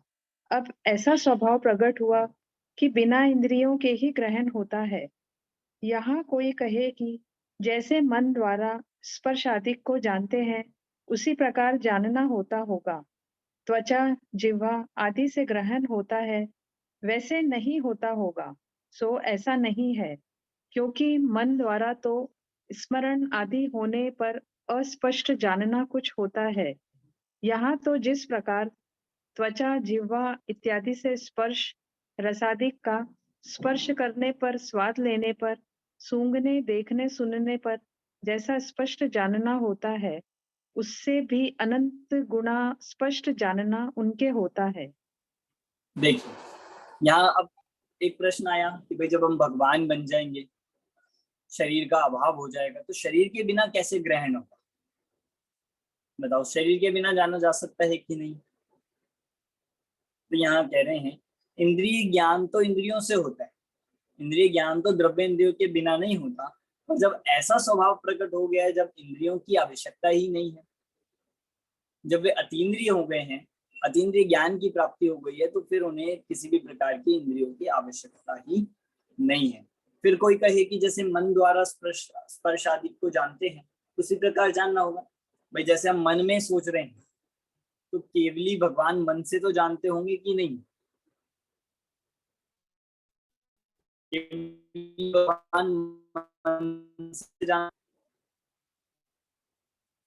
कि नहीं? केवली को जानने के लिए मन की भी आवश्यकता नहीं है, केवली को जानने के लिए मन की भी आवश्यकता नहीं, क्योंकि मन जो होता है विकल्प रूप से जानता है, सीमित जानता है, पर केवलियों को मन की भी आवश्यकता नहीं है, इसलिए उनके मन भी नहीं थे। और मन में सबसे बड़ी दिक्कत है, मन अस्पष्ट जानता है, पूरी तरह से निर्मल नहीं होता। जो बात हमारे मन में आती है वो बिल्कुल स्पष्ट नहीं होती, इसीलिए कह रहे हैं कि मन की उनको आवश्यकता नहीं है, वह अनंत गुना स्पष्ट जानते हैं मन से। उनका तो बिल्कुल डायरेक्ट नॉलेज होगी। जैसे परोक्ष और प्रत्यक्ष में क्या अंतर है? एक तो परोक्ष मतलब हो गया इनडायरेक्टली देखना, और प्रत्यक्ष हो गया बिल्कुल साक्षात देखना। तो अब इसमें आप बताओ स्पष्टता किस में आएगी, डायरेक्ट में या इनडायरेक्ट में? डायरेक्ट में आएगी। और इंद्रियों से, मन से जानना, ये इनडायरेक्ट ज्ञान है। ठीक है, पढ़िए अब। और कौन पढ़ेगा आगे, जिन्होंने अभी तक नहीं पढ़ा हो? तो सर केवलियों पे तो फिर मन भी नहीं होता ना? हाँ, मन भी नहीं होगा, क्योंकि ये कह रहे हैं अगर मन भी बीच में आ गया, मन का भी अवलंबन नहीं है, तो वहां पे स्पष्टता नहीं है, वो भी एक बैरियर है, वो भी ज्ञान को पूरी तरह से स्पष्ट नहीं होने देता है, मतलब प्रकट नहीं होता उसके माध्यम से। और केवली को मन की भी आवश्यकता नहीं है। ठीक है, कौन पढ़ेगा आगे? हैंड रेज कीजिए, बाकी जिन्होंने अभी तक नहीं पढ़ा, जब से हम रीडिंग करा रहे हैं।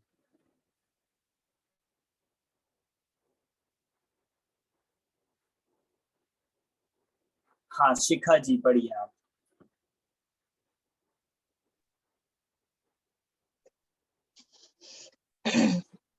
विशेष इतना हुआ भैया, पेज नंबर 73।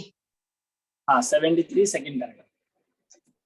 हाँ जी, विशेष इतना हुआ है कि वहां इंद्रिय विषय का संयोग होने पर ही जानना होता है, यहाँ दूर रहकर भी वैसा ही जानना होता है। यह शक्ति की महिमा है। तथा मन द्वारा कुछ अतीत, अनागत को तथा अव्यक्त को जानना चाहता था, अब सर्व ही अनादि से अनंत काल पर्यंत सर्व पदार्थ के द्रव्य, क्षेत्र, काल भावों को युगपत जानता है। कोई बिना जाने ही नहीं रहा जिसको जानने की इच्छा उत्पन्न हो। इस प्रकार यह दुख और सुखों के कारणों का अभाव जानना। हाँ, सबसे पहले ज्ञानावरणी दर्शनावरणी का यहाँ पे समाप्त कर दिया कि अब किसी भी विषय का जानना ही बाकी नहीं था। देखिए, दो तरह से बताया जा सकता था कि जैसे हमें जानने की इच्छा से दुख हो रहा है, तो दो तरह से है, या तो सब कुछ जानने में आ जाए, कुछ बाकी ना रहे, दूसरा जानने की इच्छा मिट जाए। तो कह रहे हैं जब केवल ज्ञानी हो जाएगा तो सब कुछ जानने में आ जाएगा, फिर आकुलता अपने आप मिट जाती है, पर उससे पहले जानने की इच्छा छोड़नी पड़ेगी। केवली केवली सब कुछ जानने में तभी आता है जब वो सारे प्रकार की इच्छा से मुक्त हो जाते हैं। तो इस तरह से यहाँ पर कह दिया, सबको युगपत जान रहा है तो दुख के कारण मिट गए और सुखी हो जाता है। अब यहाँ पे मोहनीय का शुरू होगा, बढ़िया। तथा मोह के उदय से मिथ्यात्व और कषाय भाव होते थे, उनका सर्वथा अभाव हुआ, इसलिए दुख का अभाव हुआ। तथा इनके कारणों का अभाव हुआ, इसलिए दुख के कारणों का भी अभाव हुआ। उन कारणों का अभाव यहाँ दिखाते हैं। सर्व तत्व यथार्थ प्रतिभातित होने पर अतत्व श्रद्धान रूप मिथ्यात्व कैसे हो? कोई अनिष्ट नहीं रहा, निंदक स्वयमेव अनिष्ट को प्राप्त होता ही है, स्वयं क्रोध किस पर करे? सिद्धों से ऊंचा कोई है नहीं, इंद्रादिक स्वयमेव नमन करते हैं और इष्ट को पाते हैं। किससे मान करें? सर्व भवितव्य भाषित हो गया, कार्य रहा नहीं, किसी के प्रयोजन रहा नहीं है। किसका लोभ करें? कोई अन्य इष्ट रहा नहीं, किस कारण से हास्य हो? कोई अन्य इष्ट प्रतीति करने योग्य है नहीं, फिर कहाँ रति करें? कोई दुखदायक संयोग रहा नहीं, कहाँ अरति करें? कोई इष्ट अनिष्ट संयोग वियोग होता नहीं है, किसका शोक करें? कोई अनिष्ट करने वाला कारण रहा नहीं, किसका भय करें? सर्व वस्तुएं अपने स्वभाव सहित भाषित होती हैं, अपने को अनिष्ट नहीं है, कहाँ जुगुप्सा करें? काम पीड़ा होने से स्त्री पुरुष दोनों से रमण करने का कुछ प्रयोजन नहीं रहा, इसीलिए पुरुष स्त्री अनपुंसक वेद रूप भाव हो। इस प्रकार मोह उत्पन्न होने के कारणों का अभाव जानना। हाँ देखिए, मोहनीय का पूरा पैराग्राफ बता दिया कि मोह जिनके कारण से होता था, मिथ्यात्व कषाय, वो मिट गई तो मोह संबंधी दुख भी मिट जाएगा। बहुत अच्छा पैराग्राफ है, बिल्कुल आप देखो, बार बार पढ़ने लायक है। हमें प्रश्न होता है कषाय कैसे मिटाए, क्रोध कैसे मिटाए, आप विचार करो। यहाँ तो आदर्श सिद्धों को बना के लिखा है, पर हम बाकी भी यथा योग्य सब पे लगेगा कि जब यथार्थ सारे तत्व प्रतिभाषित हो गए, अतत्व श्रद्धान कैसे होगा, मिथ्यात्व कैसे होगा?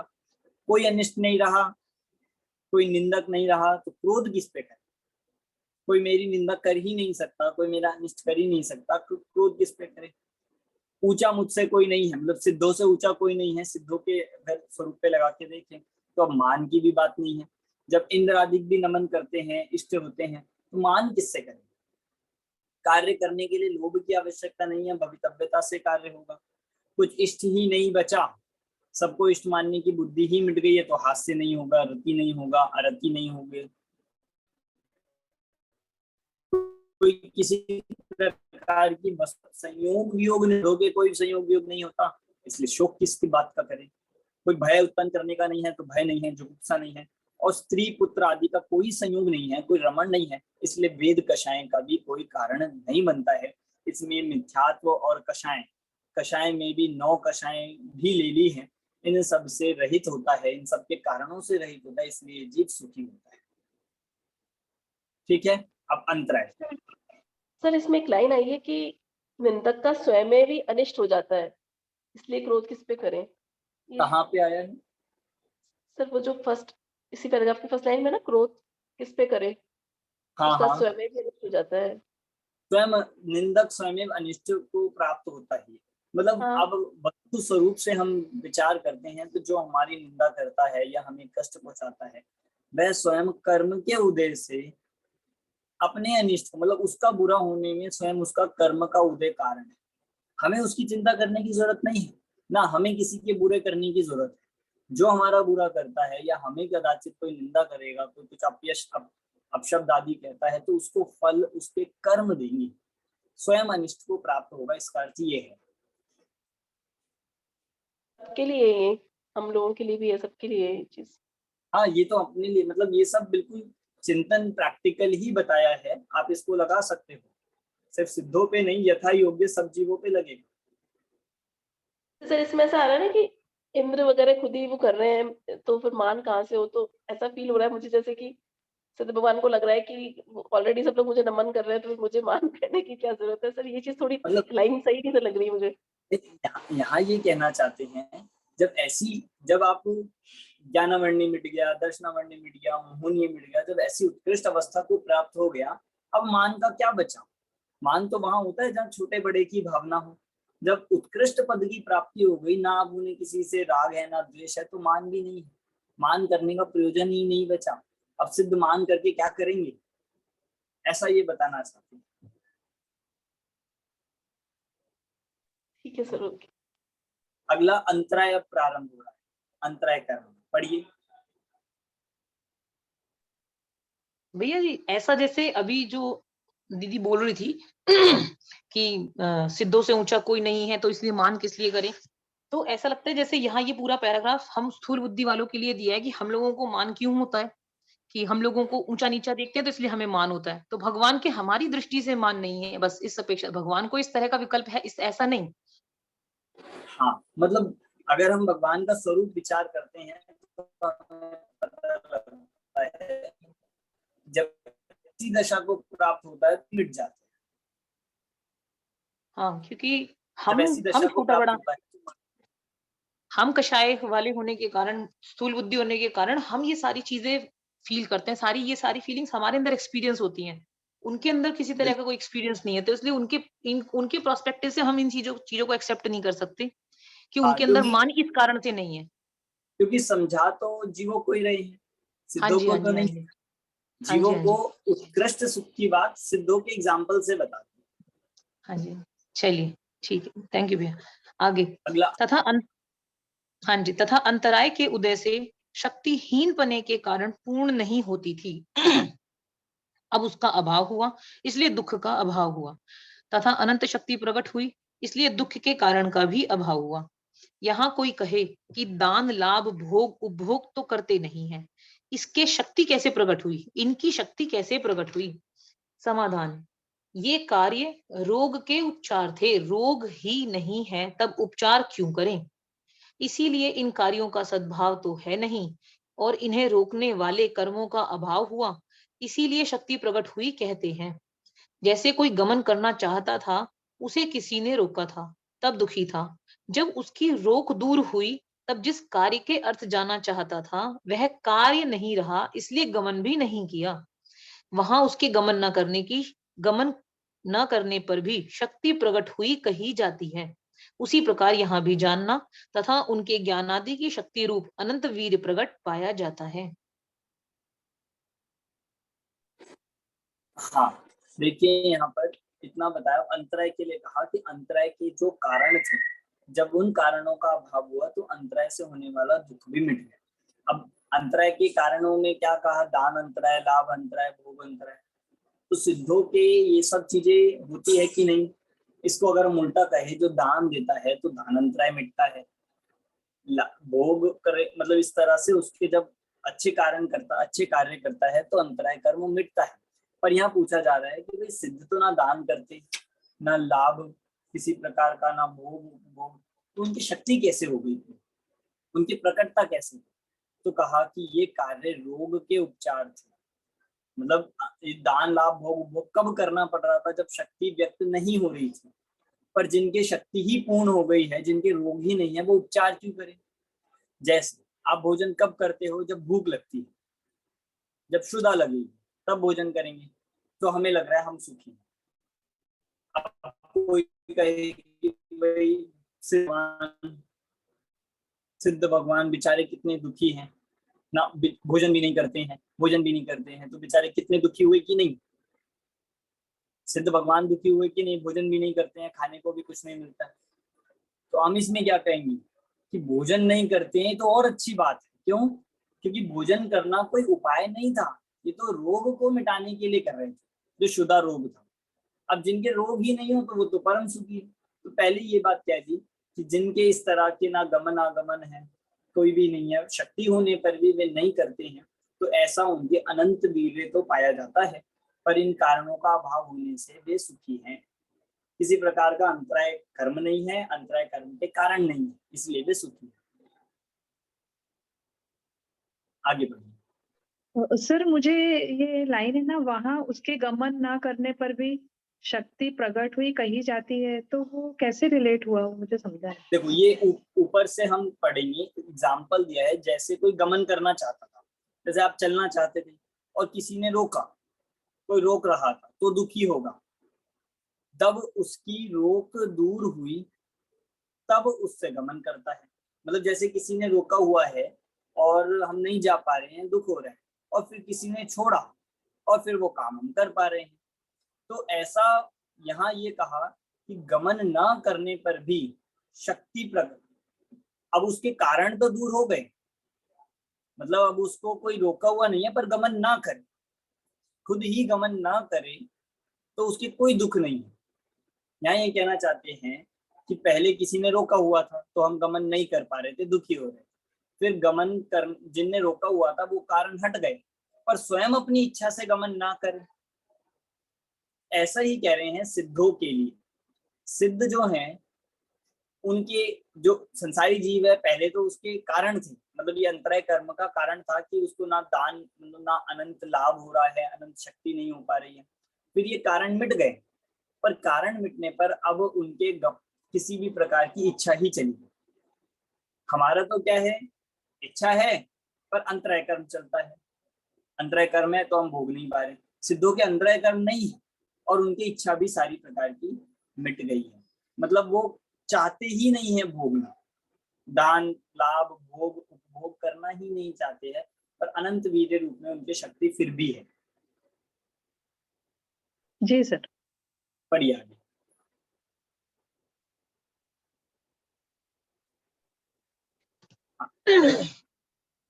तथा अगाधी कर्मों में मोह से पाप प्रकृतियों का उदय होने पर दुख मान रहा था, पुण्य प्रकृतियों का उदय होने पर सुख मान रहा था। परमार्थ से आकुलता के कारण सब दुख ही था। अब मोह के नाश से सर्व आकुलता दूर होने पर सर्व दुख का नाश हुआ, तथा जिन कारणों से दुख मान रहा था वे कारण तो सर्व नष्ट हुए, और किन्हीं कारणों से किंचित दुख दूर होने से सुख मान रहा था, सो अब मूल ही में दुख नहीं रहा। इसीलिए उन दुख के उपचारों का कुछ प्रयोजन नहीं रहा, और उनसे कार्यों की सिद्धि करना चाहे नहीं, इसीलिए उन दुख के उपचारों का कुछ प्रयोजन नहीं रहा कि उनसे कार्य की सिद्धि करना चाहे, उसकी सिद्धि स्वयं ही हो रही है। आघाती कर्मों में बता रहे हैं कि आघाती कर्मों में जितना दुख लगता भी था वो किस कारण से था, कि जो पाप प्रकृतियां, पर जब पाप प्रकृतियां ही मिट गई है, सर्व प्रकार से आकुलता का नाश हो गया है, तो फिर वो दुख भी मिट गया। अब मोह के नाश से यहाँ पे कह दिया है, तो देखिए जो आघाती कर्म भी है वो भी कारण मोह के साथ बनते हैं। अब जब मोह ही नाश हो गया, मूल में ही दुख नहीं रहा, तो फिर ये जो आघाती कर्म है इनको तो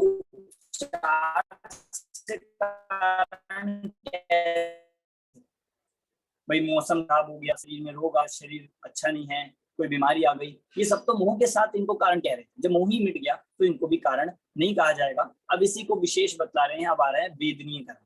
वेदनीय कर्म अब कौन पढ़ेगा, और कोई जिन्होंने अभी तक नहीं पढ़ा हो? संगीता जी जबलपुर, आप पढ़ेंगी? हाँ जी जी भैया, पढ़िए। इसी का विशेष बतलाते हैं। वेदनीय में असाता के उदय से दुख के कारण शरीर में रोग क्षुधाधिक होते थे। अब शरीर ही नहीं तब कहाँ हो, तथा शरीर की अनिष्ट अवस्था को कारण आताप आदि थे, परंतु अब शरीर बिना किसको कारण हो, तथा बाह्य अनिष्ट निमित्त बनते थे, परंतु अब इनके अनिष्ट रहा ही नहीं। इस प्रकार दुख के कारणों का तो अभाव हुआ, तथा साता के उदय से किंचित दुख मिटाने के कारण औषधि भोजनादिक थे, उनका प्रयोजन नहीं रहा है, और इष्ट कार्य पराधीन नहीं रहे हैं। इसलिए बाह्य में भी मित्रादिक को इष्ट मानने का प्रयोजन नहीं रहा। इनके द्वारा दुख मिटाना चाहता था और इष्ट करना चाहता था, सो अब तो संपूर्ण दुख नष्ट हुआ और संपूर्ण इष्ट प्राप्त हुआ। हाँ, अभी वेदनीय का बता दिया कि सबसे पहले देखिए असाता की तो बात ही नहीं है। असाता के उदय से जितने भी दुख के कारण होते थे वो तो सब मिट गए, असाता कर्म ही चला गया। तो जो असाता के बाह्य दुख के कारण थे उन्हें नष्ट होने से दुख भी नहीं रहा। फिर साता की बात करें तो साता में क्या होता है, साता के उदय में औषधि भोजन आदि इन सब का मतलब अच्छे अनुकूल संयोग मिलते हैं। जब इनका प्रयोजन ही नहीं रहा, सर्व प्रकार से उस कार्य की ही जुट्टी हो गई। मतलब देखिए किसी को रोग आया तो यह साता वेदनीय का उदय है, किसी को उसकी दवाई मिल गई, किसी को उसकी औषधि मिल गई, ये साता वेदनीय का उदय है। पर अगर मैं कहूँ किसी को रोग ही ना आए, अब उसको क्या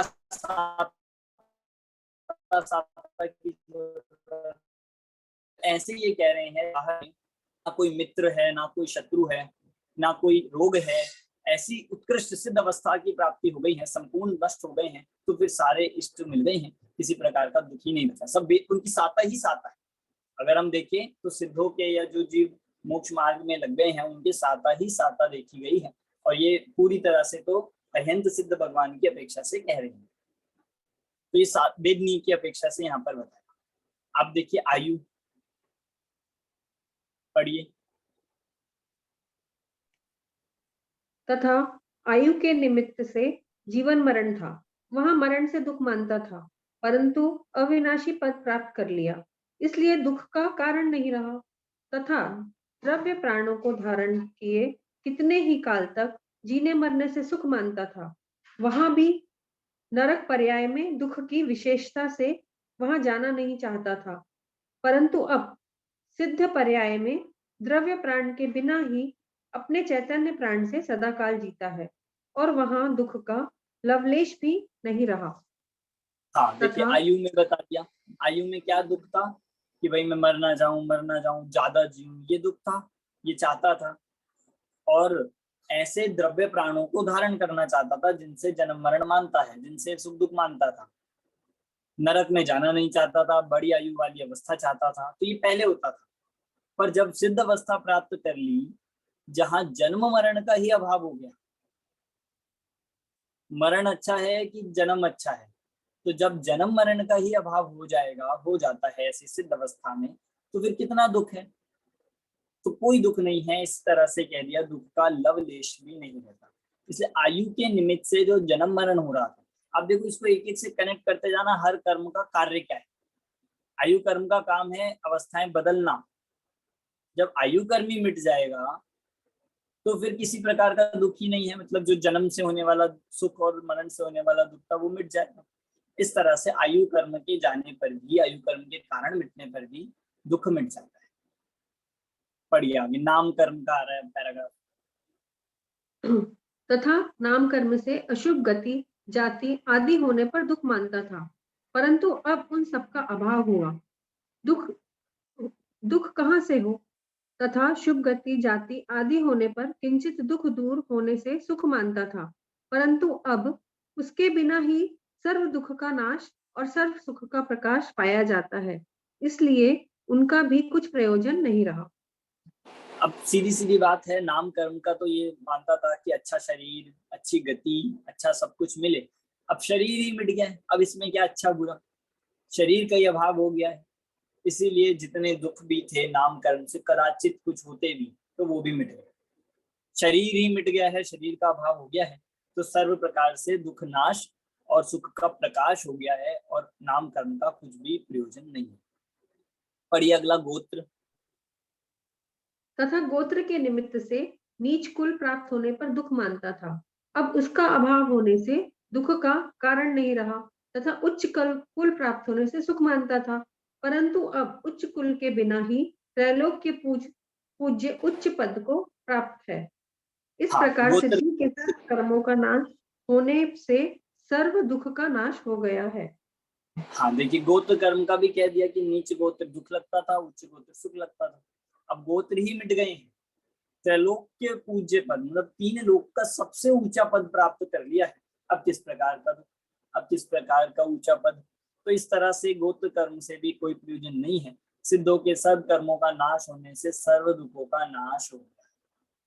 एक उपाय मतलब जो बताया है सुखी होने का, सबसे पहला उपाय बताया है कर्मों का अभाव हो। अगर मैं एक लाइन में पूरे इस हम कहें इन पूरे 4 पेजों का, 3 पेजों का सार कहें, तो सर्व कर्म क्योंकि दुख के कारण थे, और कर्मों के अभाव को क्या कह दिया, दुख का अभाव। अब पूरा इस प्रकरण को निष्कर्ष कर रहे हैं, बहुत ही मार्मिक है, पढ़िए पूरा ये। सर इसमें आपने वेदनीय के लिए बोला, उनके साता ही साता चलता है, तो उनके फिर वेदनीय भी नहीं चलता ना, साता वेदनीय थोड़ी चलता है उनके। हाँ अभाव हो मतलब गया।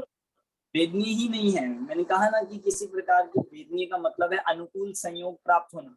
अब उन्हें संयोग ही नहीं है। पर अगर हम सामान्य कथन ऐसे कर देंगे तो उनके क्या कहेंगे, कर्म नहीं है। इसका मतलब किसी भी प्रकार की असाता नहीं है। किसी असाता का अर्थ एक दुख भी तो होता है, और साता का सुख, तो इस अपेक्षा से कह देंगे कि उनके तो साता ही साता है, मतलब सुख ही सुख है। कर्म दोनों का अभाव हो चुका है, साता वेदनीय भी और असाता वेदनीय। Okay sir. दुख का लक्षण तो आकुलता है, और आकुलता तभी होती है जब इच्छा हो, परंतु इच्छा का तथा इच्छा के कारणों का सर्वथा अभाव हुआ, इसलिए निराकुल होकर सर्व दुख रहित अनंत सुख का अनुभव करता है, क्योंकि निराकुलता ही सुख का लक्षण है।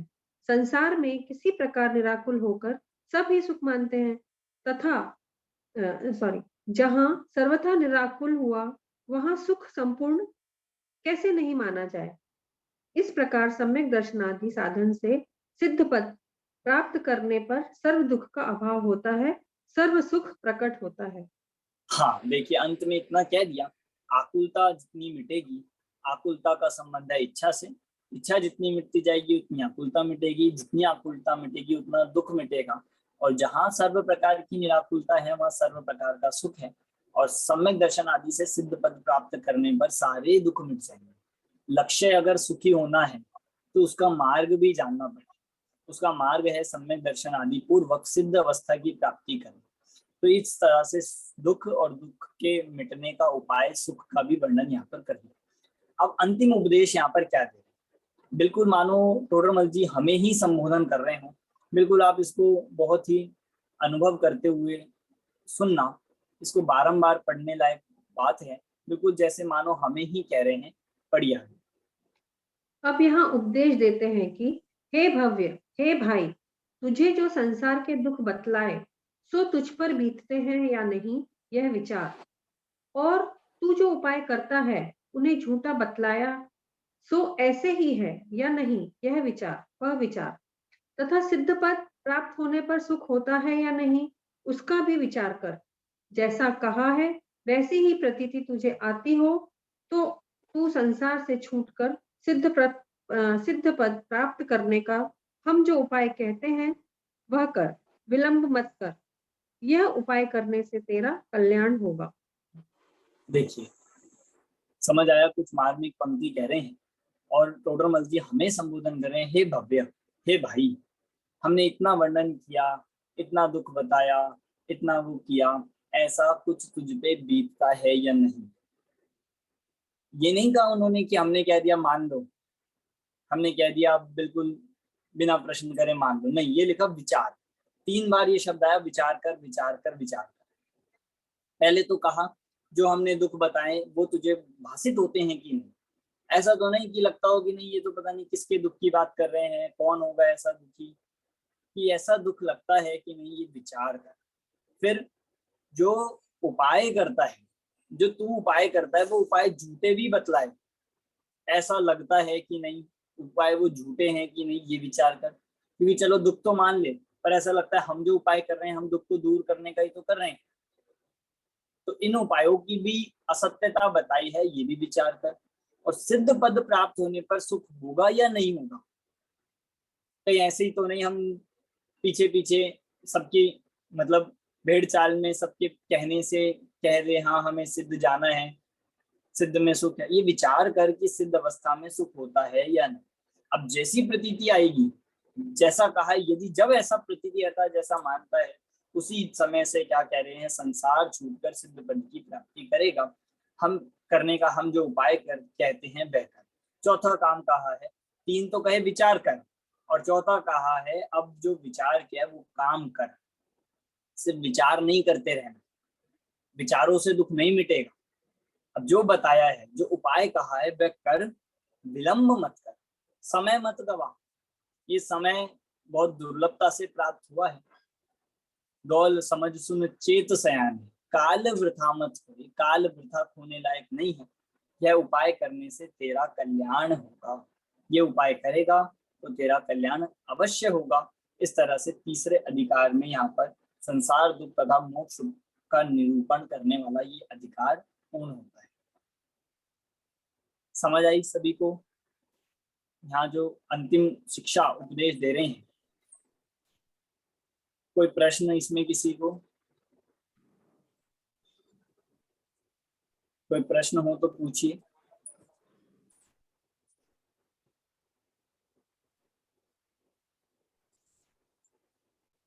ठीक है, चलिए अपना ये तीसरा अधिकार। पंडित जी यहाँ पे तत्व विचार पे बहुत ज्यादा जोर दे रहे हैं। हाँ, मतलब विचार को जोर दे रहे हैं। अब विचार में सारी चीज ले ली कि संसार में जो दुख है पहले उसका विचार करें, इसमें आश्रव बंध तत्व आ जाएंगे। फिर दुख के उपाय करता है दूर करने के, वो झूठे हैं, इसका विचार करें तो भाई सच्चा उपाय संबंध निर्जरा है, ये आएगा। और सिद्ध अवस्था में मोक्ष की प्राप्ति होगी, मतलब मोक्ष की अवस्था में सुख की प्राप्ति होगी, ये विचार। यानी करण लब्धि तक पहुंचने तत्व विचार ही करना पड़ेगा, बाकी की प्रोसेस ऑटोमेटिक हो जाएगी। हाँ, बाकी हो जाएगी, विचार करना जरूरी है। ऐसे नहीं कि दुख बता दिए। देखो, दुख जो लगता है किसी के बताने से नहीं लगता, हम उसे फील करते हैं। आपके कोई चोट लगी है, आप मुझे बताओ तो क्या होगा उसको, मैं कितना दुखी होऊंगा उससे। चलो मुझे नहीं, अपने परिवार में बताओ तो दुखी हो जाएंगे वे लोग कि नहीं। दुख मतलब ऐसे नहीं लगेगा, जब उसको अनुभव करता है, जब उसको फील करता है तब मालूम पड़ता है। ऐसे यहाँ कह रहे हैं जो हमने बात बताई उसे फील कर, जो अनुभव कर कि ऐसा लगता है या नहीं। हाँ, भावभाषण भी बोल सकते हैं इसको। हाँ, भावभाषण। किसी को और सर कोई प्रश्न? हाँ जी, इसका रिटर्न कब देना होगा हमें? डेट कब रहेगी एक रफली? सबमिट करने के लिए? हाँ, सबमिट। मतलब वैसे तो इसकी सबमिशन डेट होती है जैसे अपना ये कोर्स होता है, जो सब्जेक्ट पूरा होता है उसके 15 डेज बाद तक। अगर कोई पहले कर दे तो बहुत अच्छी बात है। ठीक है, तीसरे चौथे का कंबाइन करना पड़ेगा ना सबमिट? हाँ, तीसरा और चौथा कंबाइन। और जरूरी नहीं है पूरे ग्रंथ, मतलब पूरे अधिकार का सार लिखना है। मैंने आपको पिछली बार बताया था, आप अपने भाव 2, 3, 4 पेज में जितने में आप लिखना चाहे, आपको इसे पढ़ के क्या कुछ बात आई है, क्या इसको समझ आया है, वो आप लिख सकते।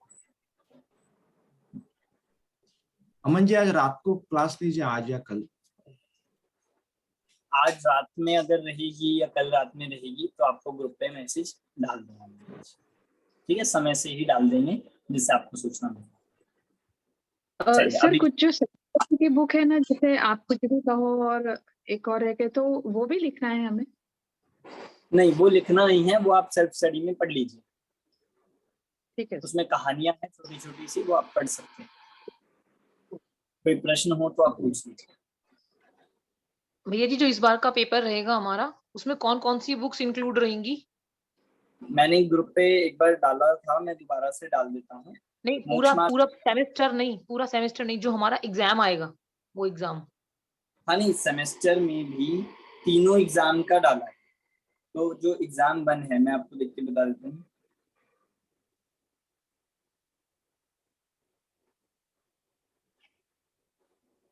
सिलेबस डाला है जो, कोई बात नहीं भैया जी, बाद में देख लेंगे, हम लोग ग्रुप में ढूंढ लेंगे। हाँ, कोई बात नहीं। हाँ, मैं आपको ग्रुप में डाल देता हूँ। पेपर वन में तो मोक्ष मार्ग प्रकाशक ही है, तीसरा और चौथा अधिकार, बाकी दोनों का मैं बता दूंगा। ठीक है, एक में नए चक्र है और एक में कर्मबद्ध पर्याय है, बट उसके साथ फिर आप कुछ भी कहो, एक में है ऐसा। हाँ हाँ, इसमें थर्ड सेमेस्टर की बुक्स कहाँ से ले सकते हैं? थर्ड सेमेस्टर की या थर्ड पेपर की? थर्ड सेमेस्टर की। अच्छा, जो लास्ट सेमेस्टर था अपना। हाँ जी। तो वो आपको ऑर्डर का क्या है, या फिर आप पीटीएसटी से भी, वहां से कोडमल स्मारक जयपुर से भी ऑर्डर कर सकते हैं, वहां से आपको प्राप्त हो जाएगा। ठीक है, चलिए अभी की क्लास हम यही पूर्ण करते हैं। आपको जो भी कोई प्रश्न हो आप पूछ सकते हैं। आप पढ़ना जरूर, इसे पढ़ेंगे तो हमें और कई बातें और समझ में आएगी। हो सकता है कुछ बात क्लास में मिस हो गई हो, तो हम उसको जरूर पढ़ेंगे तो हमें और क्लियर होगा। शेष आगे की अब नेक्स्ट क्लास में करते हैं चौथा अधिकार। सभी को जय श्री राम। जय